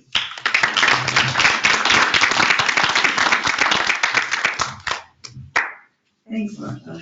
And I'm going to hand over the speakership to my counterpart, Dave Duncan, who represents the Borrego Water District on the Water Master, and also, which means the municipal pumping. and also he is the chairman of the Water Master. Good evening. I'm not nearly as organized as Martha, but I do have a couple of things I want to share. And the first is comments or questions you might have heard within the community. And that is in regard to people that don't think they have to participate in the ramp down. They don't have to abide by the rules and regulations that are outlined in the judgment. The water master has actually heard folks say, well, I didn't sign that thing. It doesn't apply to me. Well, that's not true. Once the court heard the case, the judge approved it, and it was entered by the court. Everyone who pumps more than 2 acre-feet is bound by the judgment. There are no easy outs. There is no way not to do what's required in the judgment. Yeah, everyone here that pumps more than 2 acre-feet is bound by the judgment. So nobody's getting a free pass.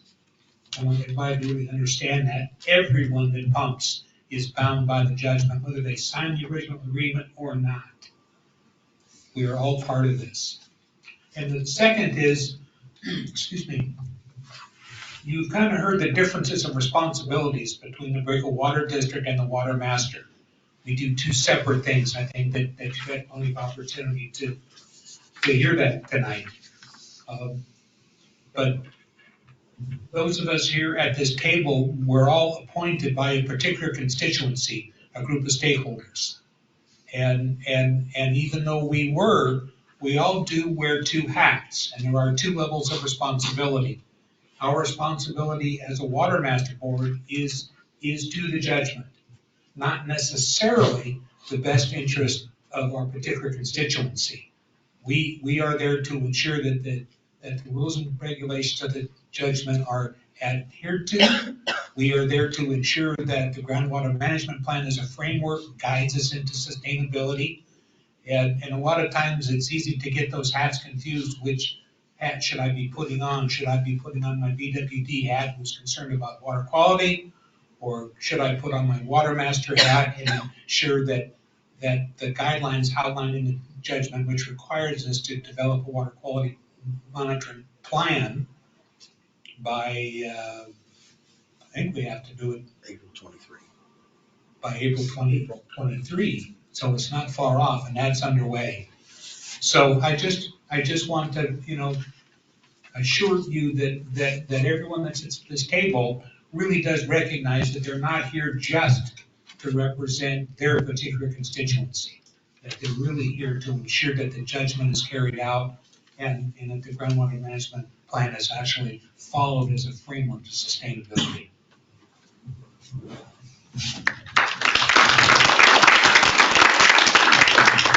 Thanks, Dave.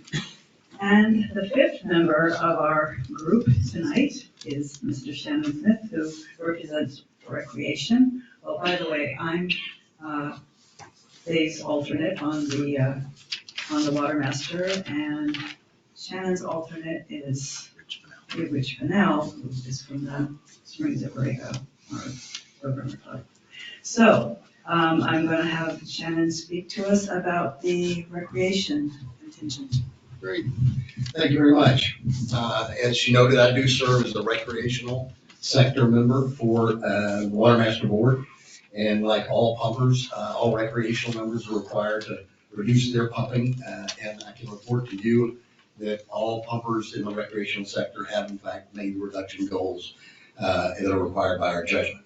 And so our group includes the Anza Country Club, the Springs and RV Resort, Roadrunner, Borrego Springs Resort, and Rams Hill.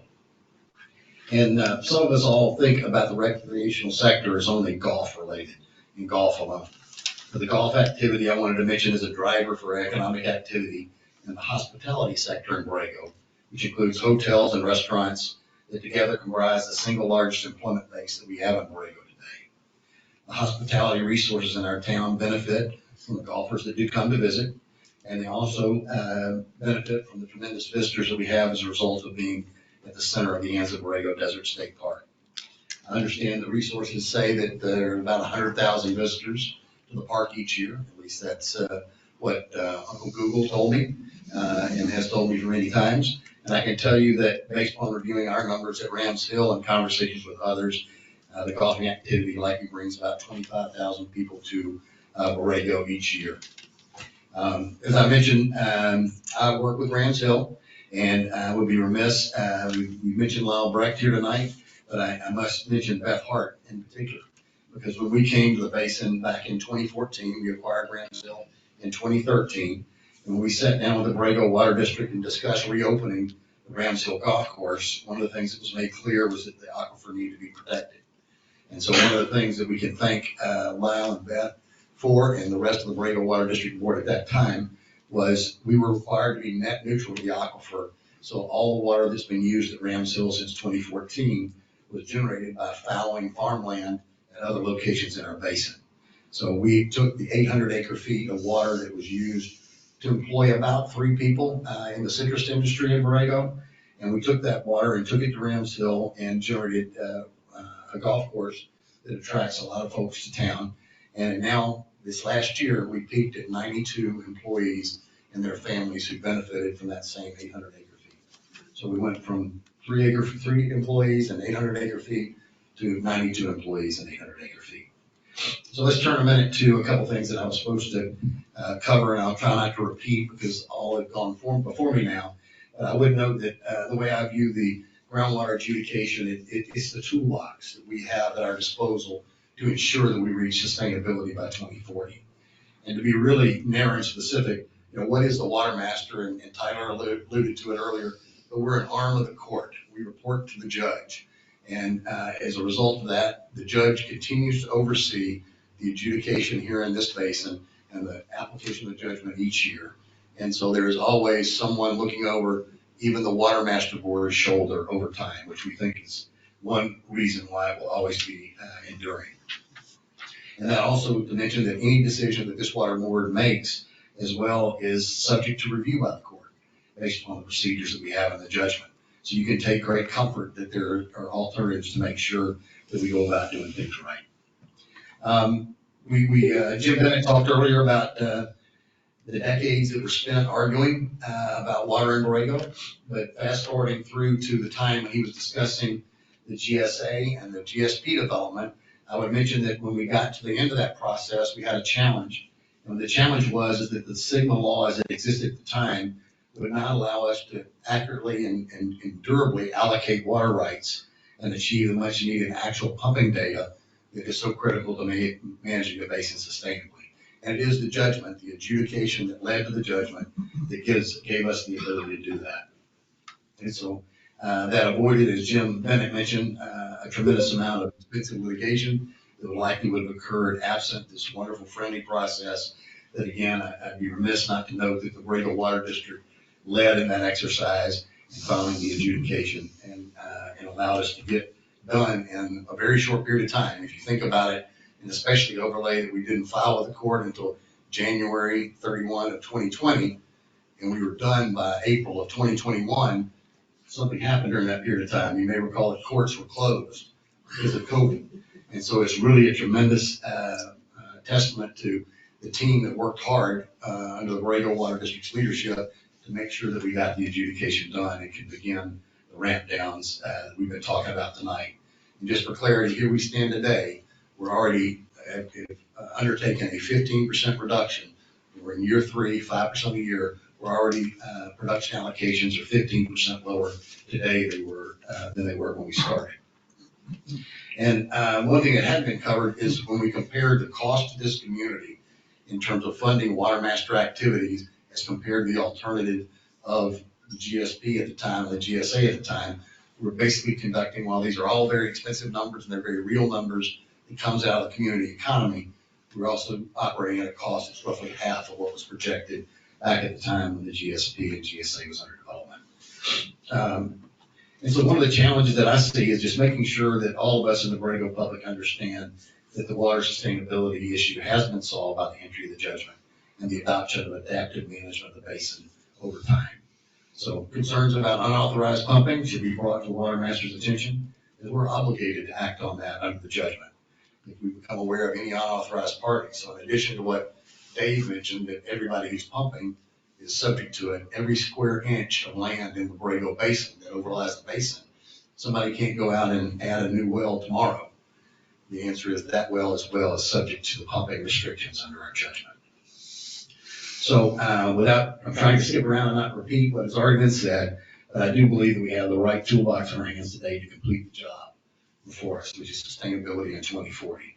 And that is the judgment. And if we continue to focus on science-led work over time, and the judgment requirement that the Water Master act in an impartial manner without prejudice to any pumper or party, which is sort of what Dave was discussing a moment ago, we should be able to address any challenges that arise over time.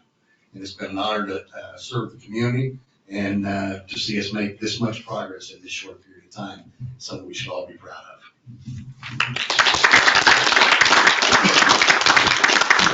Thank you, Shannon. And a couple things I just wanted to mention in adjacent to what Shannon just said is, in California, there are over 200 basins that are, actually there's more than that, but so many of them are stressed, they're overpumped, and they're all under the same law, same rule to come under sustainability by 2040.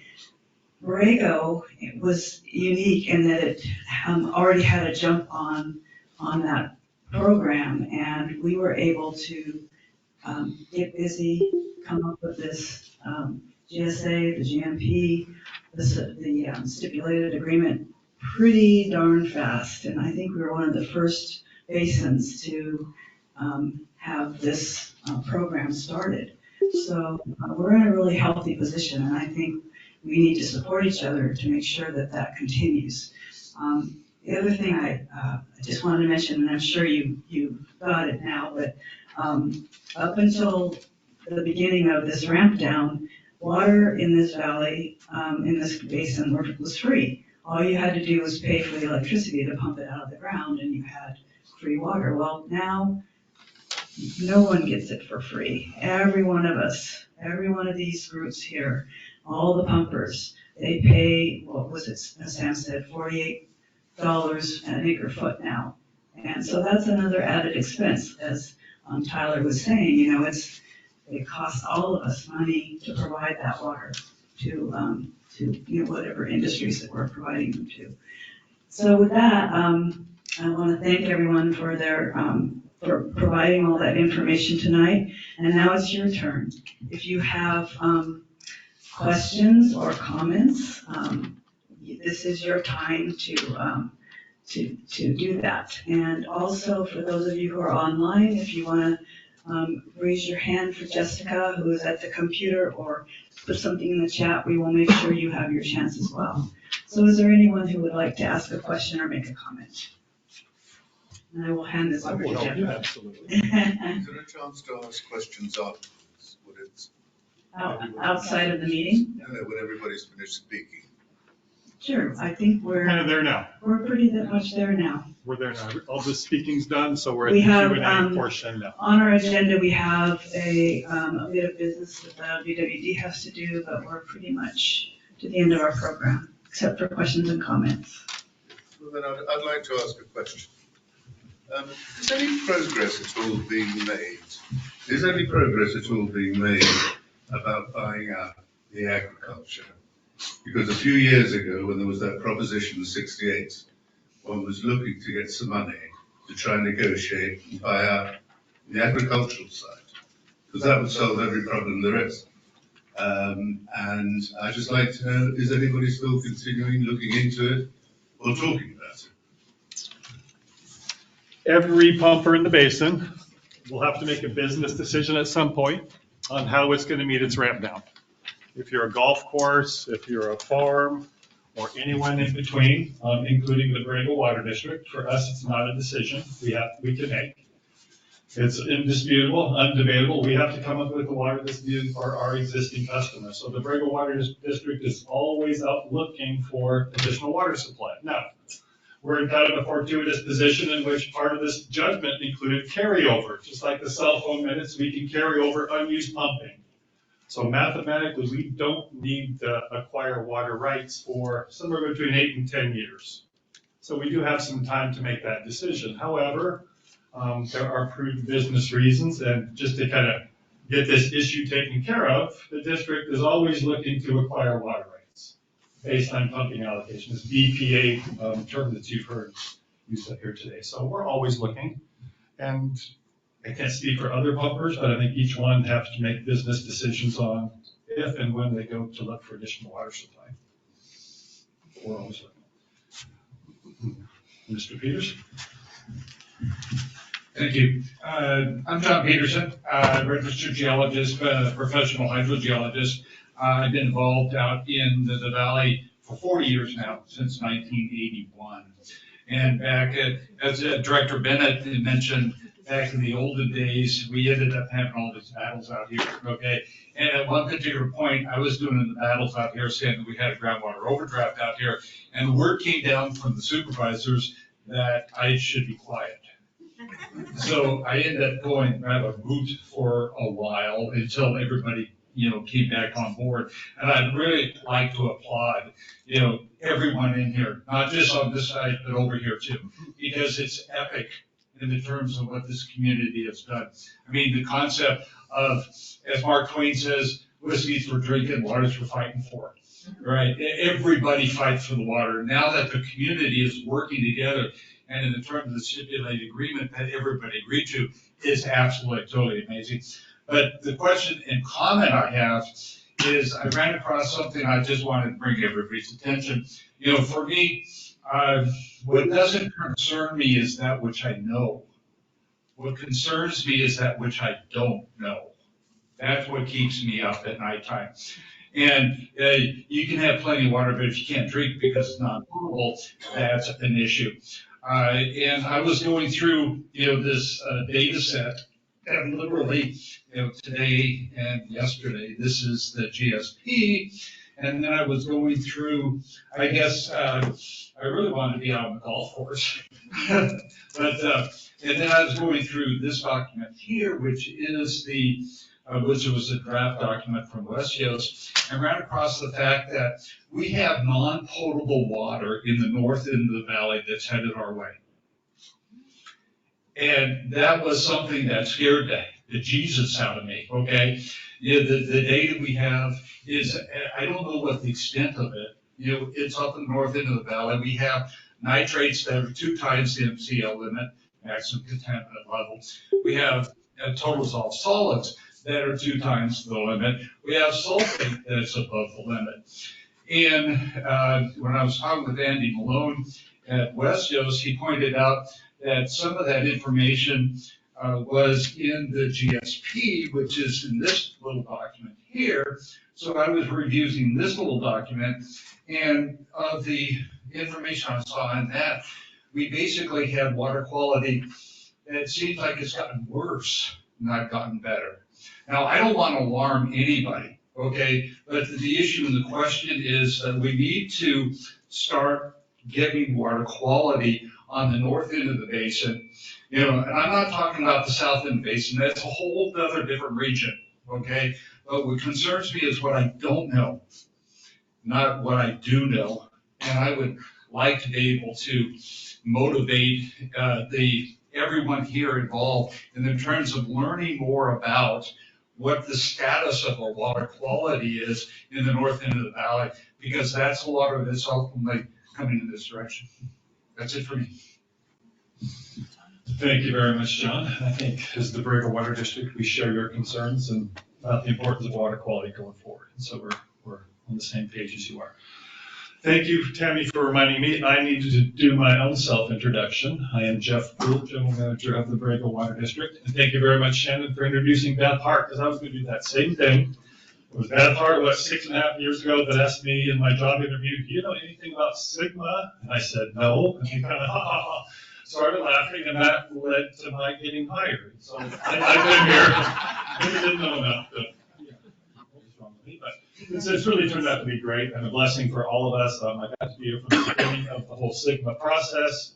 Went to some of the Water Coalition meetings as that group was kind of winding down and we were transitioning into the Sigma phase up. It's been quite a ride. Thank you very much, Beth. And old Ray Delahaye, he was a board member that was on the district board at the same time. He was sitting back here in the corner, and he somehow snuck out. He's got that silent motorcycle he rides, so you can never hear him coming or going. So, but also a great guy. So thanks a lot, Beth. Her fingerprints are all over Borrego, the water situation here, Lyle and others, and also Ray Delahaye. And Joe Tatusco, Harry Ehrlich, I guess the list goes on and on. So anyway, I've been here since the beginning of the GSP process, sat at the table for the year with Shannon and Dave and a few others in the room, negotiating the judgment. And I pinch myself sometimes, realizing that, man, we have really come a long ways. Every water district board meeting I go through, it's like, oh my gosh, this little district does so much. Every meeting we accomplish so much. I had to work really hard to keep the slides short enough to get through them tonight. We could have gone on with the BWD program alone for probably 2 hours. I will stop patting myself on the back. But it takes a village. It's not me. Jessica did a great job putting this whole program together. Diane and Esmeralda, they do a great job every day. This is just one of the special projects they helped me with. We've got the greatest board now, so all is well at Borrego Water District. So that's it. That's enough about me. Questions? Yes. Well, I'm just one person trying to do my civic and environmental duties, so please excuse this very simplistic question. Rinsing stuck food stuff before recycling containers is required, like peanut butter, tomato paste. Minimizing water usage is required. So which should be sacrificed? Water reduction or recycling because it requires water to clean it first?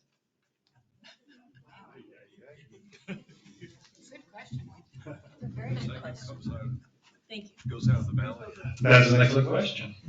I have Please. I have an opinion, I don't have a scientific answer, but like you can use a paper towel to wipe out a peanut butter jar, and I do that. And something I found is when I'm rinsing dishes, for example, I can turn the water pressure way lower than I used to. We're used to just turning the faucet on full, and you can do it with, I've even thought about sending around an email to my long email list urging that, but I haven't done that yet.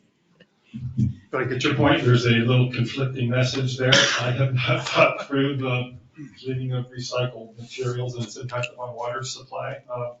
But I have thought a little bit about the new recycling mode of, recycling food waste, and that is it's a really great source for mulch. Mulch that is really healthy for plants, so, the whole composting program. I've actually thought about talking to the local trash agencies about doing some sort of co-op with composting, because composting does also lead to water conservation. And the mulch provides benefits, nutrient benefits to the soil. See, Esmeralda, I'm learning. So I thought about the recycling component of it, not from the water consumption, but more from the water conservation and efficiency benefit from using the mulch as part of the composting that's part of this whole recycling program. So I will ponder the water use. Well, I also have an opinion. Probably the water you're going to save by not rinsing out your tuna can is literally infinitesimal. If you are really concerned about saving water, look at your outside landscape irrigation. Exactly. Almost every home, probably 70 to 80, or maybe even 85% of its water consumption is with outside landscape irrigation. So if you really want to really make a dent in water savings, look outside your door, not in your tuna can. Yes, I just was curious about the water quality. Do the different aquifers and the Borrego Basin communicate with one another? I live at the very south end. So there's a upper, middle, and lower aquifer in the basin. The thickness of each aquifer varies, and I think most scientists agree that the upper aquifer, most of it has been dewatered. Is that true, John? For the vast majority. But the aquifers, are technically separated with semi-permeable layers between the two, but cross connections or connections between the different aquifers can occur. Oftentimes when a well is drilled, you have the possibility of creating a cross connection between the upper and middle aquifer, for example. So that is theoretically possible. Yeah. John is the expert. Is that good? That's okay. Okay. Yes, they are connected. I think she's also talking about management areas. Up, north, Well, south, yeah. middle. Okay, so then the basin itself, so we have the horizontal separation, upper, middle, and lower. We have the vertical, the north, central, and south management area in the basin. I think there's less scientific data about physical separations between the north, central, and south management area than the upper, middle, and lower aquifer, right? I mean, we could get into a big dissertation about what's the fault on Iran's Hill, what's that fault called? Desert Ridge There Anticline. we go, Desert Ridge Anticline, there we go. That is one potential semi-permeable, layer in the southern management area. This is super technical hydrology, but it's all interconnected basically. Becky Falk has her hand raised online, I'm told. Thank you, Paul. She's online. I'll need the mic. Yeah. Are you calling on me, Jeff? Yes, go ahead. Okay, thank you. This is more directed toward the Watermaster Board members present, and also online. I really appreciated the presentations that were pointed toward water quantity. But I also was hoping to hear something in an annual report here to the community about avoiding undesirable results, which is mandated under the Sustainable Groundwater Management Act that we're all operating under, as well as our physical solution here in Borrego, specifically with regard to water quality. I'm wondering if you could just let us in the community know what the overall plan is to address that going forward. And, John pointed to a concern he had about that, but just more generally, if you could speak about that as well as water quantity, I would appreciate that. Anyone? Well, I can a little bit. Yeah, it looks like, I think Sam had to take off, so if David, you could do that. Yeah. So as I mentioned, we are developing a water quality monitoring plan, which is due to be completed in 2023. I think everyone is pretty cognizant that through the original groundwater sustainability plan and the groundwater monitoring plan, that water quality is a sustainability indicator. And that the groundwater management plan provides opportunity to not have a negative result. So, I mean, I think that everybody is cognizant of that. I think that everybody is moving forward in terms of, developing a groundwater quality monitoring plan. In fact, that the Technical Advisory Committee has been working on a data gap analysis to identify areas, regions within the basin where there needs to be more data. And I think that everybody kind of intuitively understands that we need to know more, as John points out. But that is moving along. So it's not like people aren't paying attention to it, not that people don't recognize that water quality is a sustainability indicator that is highlighted in the groundwater management plan. And I think we're moving in the right direction.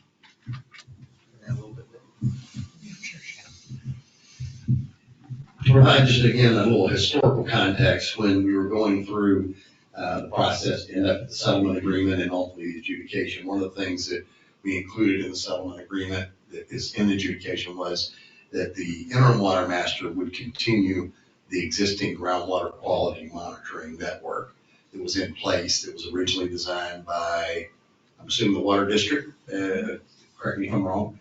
And so we continue to monitor what was previously established. And as Dave points out, when we looked at all the many things that had to be done at once, as we started as the water master, one of the things the judgment required was to revisit the water quality monitoring plan and to do so by April of 23. And so that is the plan and the judgment. That's the plan that we are working currently. One thing else that I would mention that is, I don't believe is in the slides earlier from the district or from the water master side is the Borrego Water District has been involved in a TSS grant application process with the DWR, and that will provide the funds necessary to drill a monitoring well in the northern management area, the area that John Peterson referenced, is of great concern. They're still working through the details of that because they went back and forth that the water master was going to be in charge of it, and the district is back in charge of it, but the water master is the one that's going to be responsible for the cost of it in terms of ongoing. And so I believe it's all moving forward. I have it on good account that there's a cooperative landowner in the northern management area in terms of where this well is going to be sited, and it should provide the kind of data that I know John and the rest of us are hungry for here to understand what's happening with water quality in the northern basin, where we can all say that we don't have all the data that we would like. So that's something else that's in process. Thank you, Shannon. Yeah, let me add one more thing. So I don't know whether you all realize this or not, but the BWD does have a production well in the northern management area. It is out along the road to Horse Camp. It is not the most northern well in the northern management area, but it is in the north.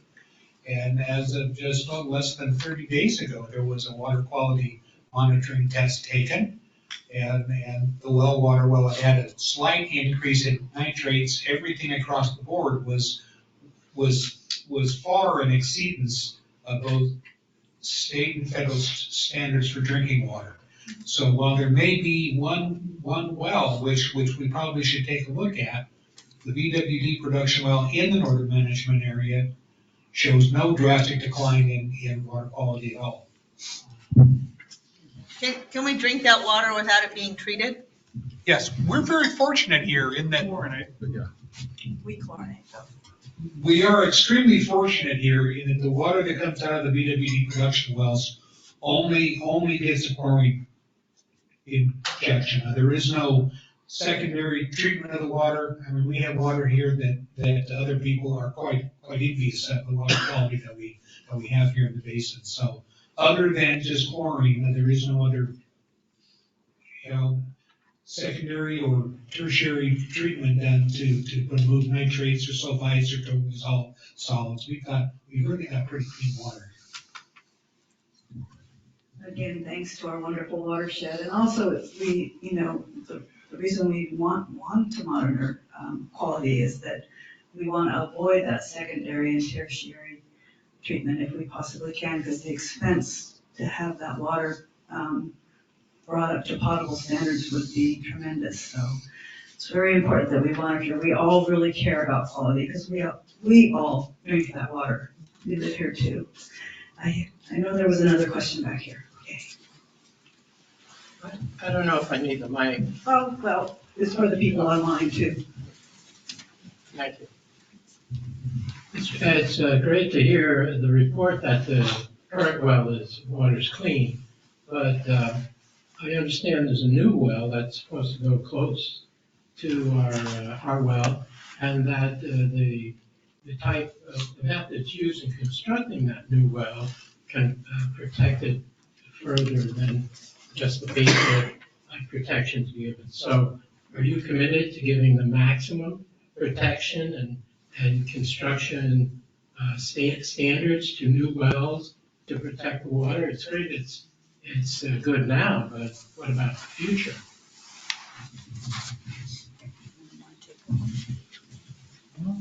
Who's it directed to?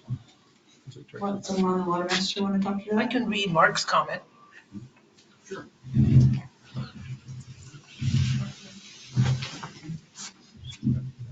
So thinking this question might come up probably because of the newspaper article. So Mark and other reasons as well. I'm going to read what Mark wrote. He said, I voted as I felt.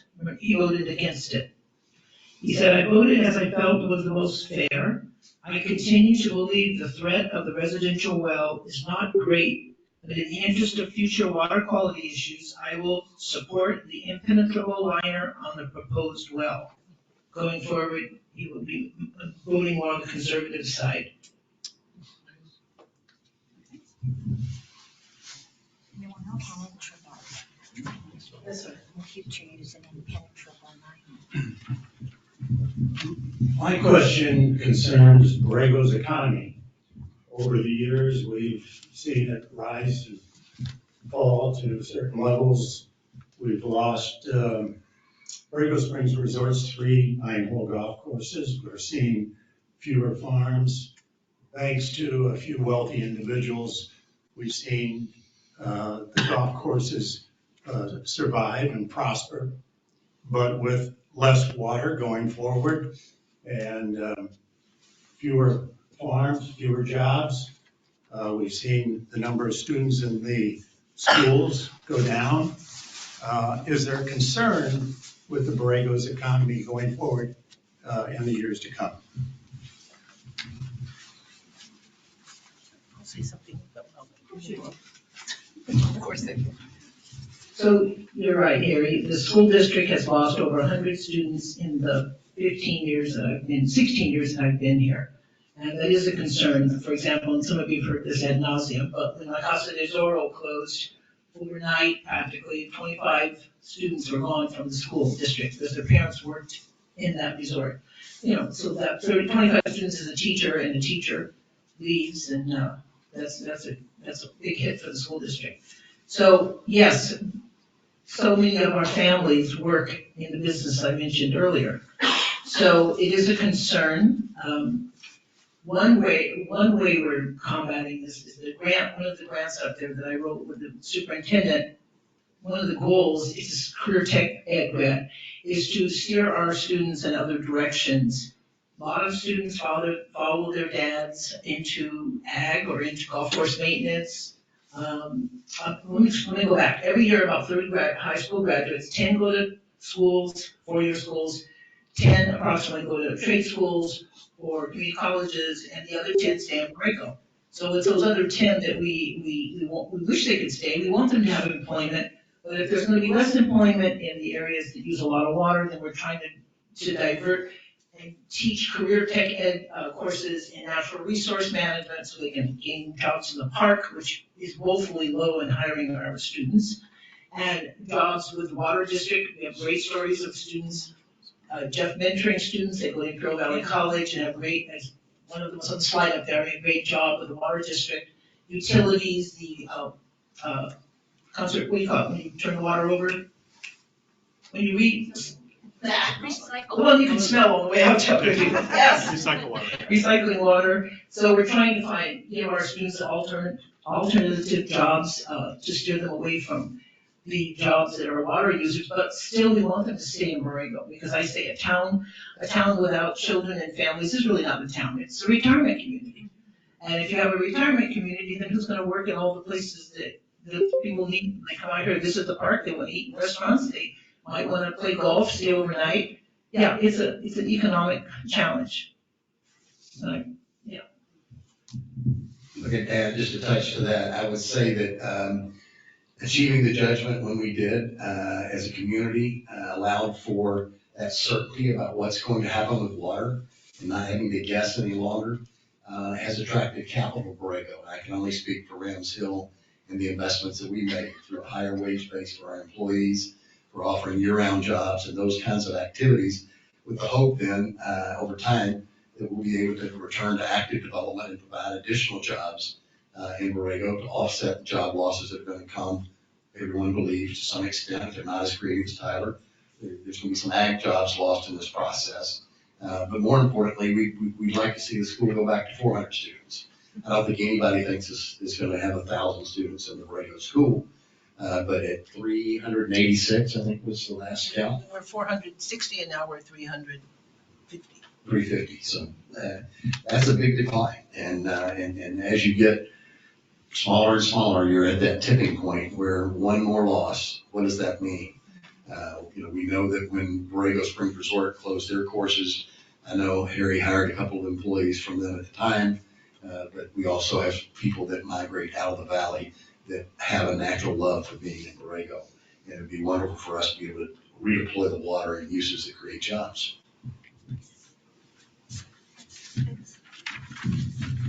And I also would like to mention that the state park that surrounds this community and the town itself rely on each other. The services that this town can provide to people who come to visit the park, stay in a hotel, play around of golf, whatever, is very, it's all synergistic, it all works together. And so the park depends on the town depends on the park.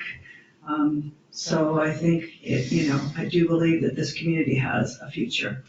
I strongly believe that, that this will continue to be a vibrant community and hopefully one that with a lot of diversity. Does anyone else have a question? Okay. Actually, it's more of a comment.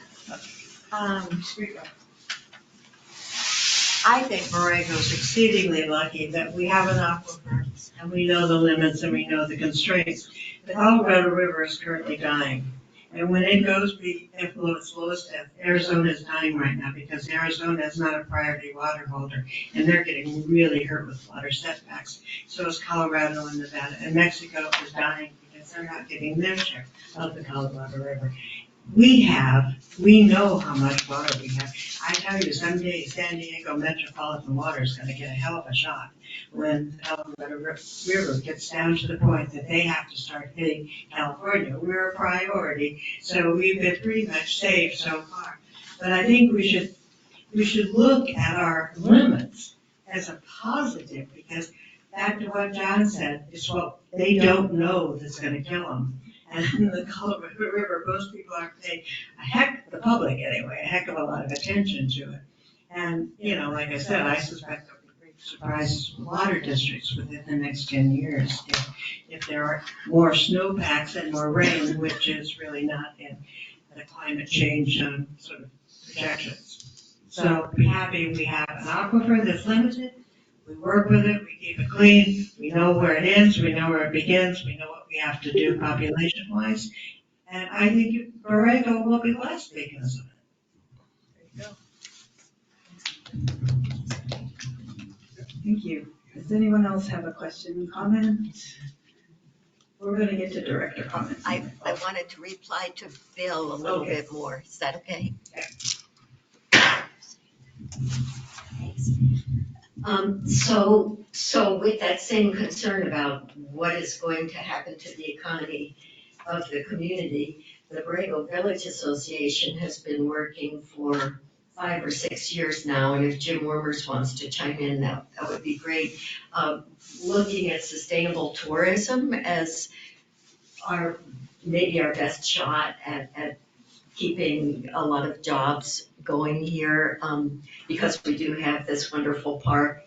And what the BDA has done so far, there's a really nice website that gets thousands of hits every month, and social media. Borrego Experience is the name of the website, and it's oriented towards bringing people in. It's very different than the chamber site. BDA has been sponsoring the interpretive training classes, which Dave Duncan has been offering, training all kinds of people, especially in the schools, and maybe Dave or Martha would like to comment on that. And then sort of wrapping around the BDA is a $200,000 grant that's part of this new money that we're about to get any day now, for developing resiliency, as we call it, in the community, which means first trying to get better data on what's actually going on here in terms of our demographics and where do people earn their money and how, where are the jobs, et cetera. And then sort of having a lot of community forums, getting ideas from people, educating people about the water in greater detail, because it's very complicated, as you're seeing this evening. Educating people in more detail and getting ideas from everyone on what to do. So thank you. Anyone else? I think we've been sitting here a long time. in hearing everyone else introduce themselves, I realized that I didn't introduce myself. Just briefly, my name is Kathy Dice. I'm the president of the Borrego Water District. I've lived in this community for 40 years, so I have seen all that has gone on with the aquifer over that time. I came here to work for state parks as a ranger. I stayed here because I love the community in the desert. Very committed to seeing that we have water for the future. And I really have worked with some tremendous people, and I continue to, as Nikki has pointed out, feel really blessed about being here.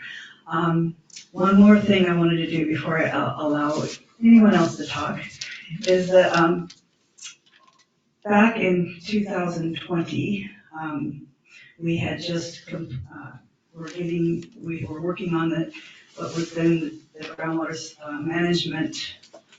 What was it, GSP, the Groundwater Sustainability Plan, which all these acronyms, you can go crazy. Beth Hart was a huge part of pulling that together, as were other board members. And Dave grabbed the baton at some point and sat through, well, hours, days, months. Hours of my life I will never get back. That's right. Not asking for them back either, but, so the board had planned to say thank you to Dave. And we had planned to make a presentation in March of 2020 at the meeting there. Well, guess what? That meeting never happened. We have been meeting virtually since that date. So tonight being the first night that we're all in the room together, I wanted to finally say thank you to Dave for all of those hours and days and months that he worked to get this program together with everyone else. But he represented the Borrego Water District. So the board says thank you for all of your work.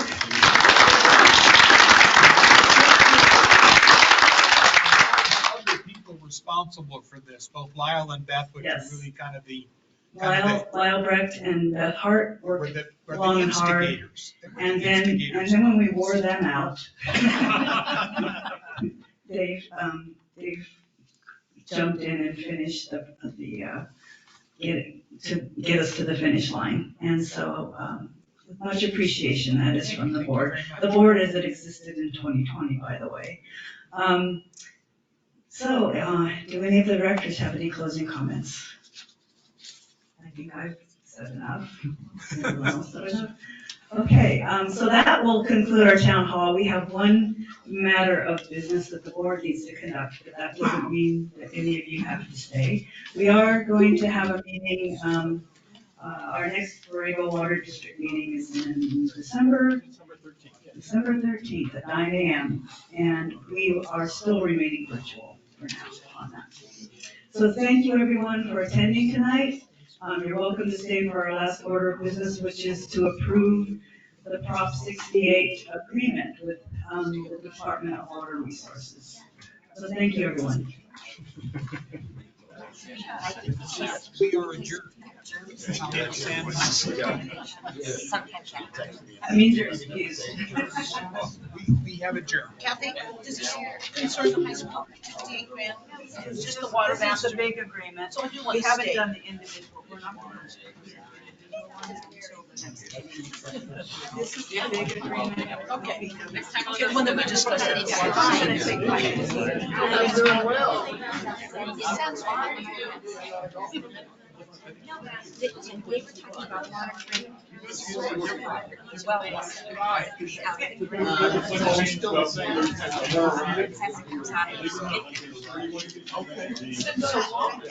Somebody said that we could change the grass.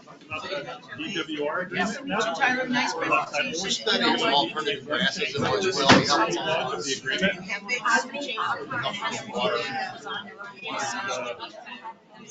Nature implements law, we probably used to smell so nice. Yeah. It's better, incremental.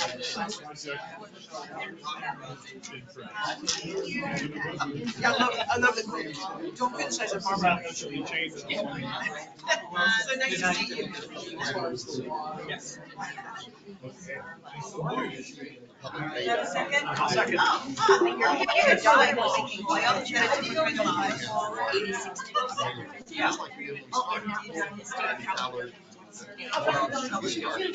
Any Change on page discussion? 31. I'm sure they don't drop everything.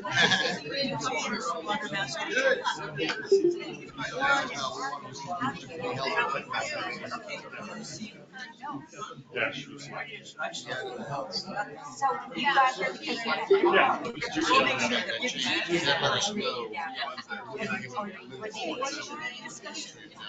oh, so then they might need it down later. You want help?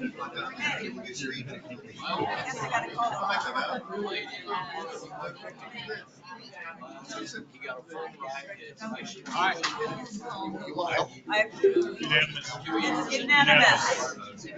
Okay. She'll get it. If you guys are doing more things, you need the microphone. Okay, we're done. But that's other things. We're just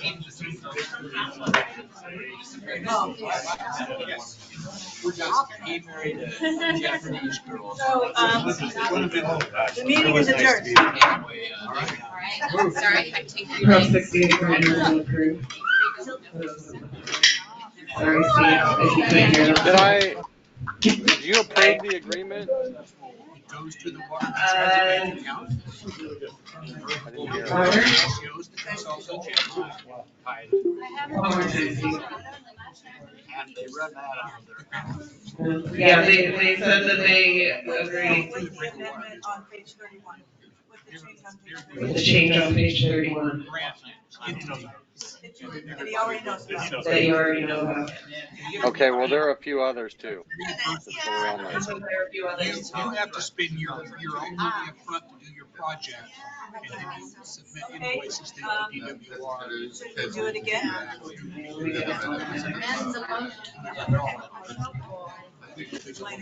Minor changes by legal counsel with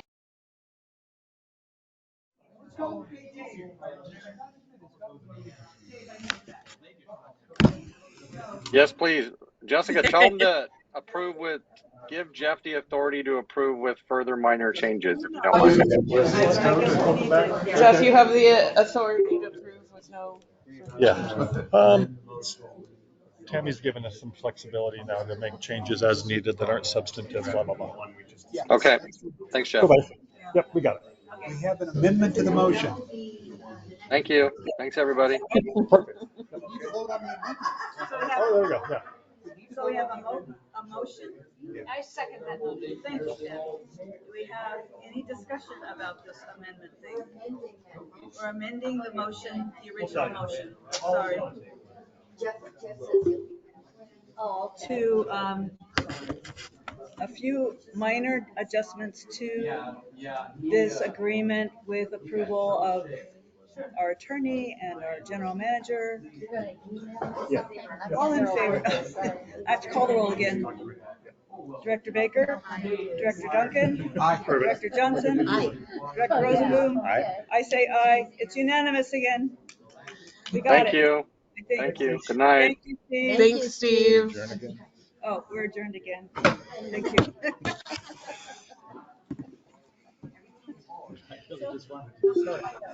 Comments to me were that there was one change was needed and then everything else was administrative. There was a lot of administrative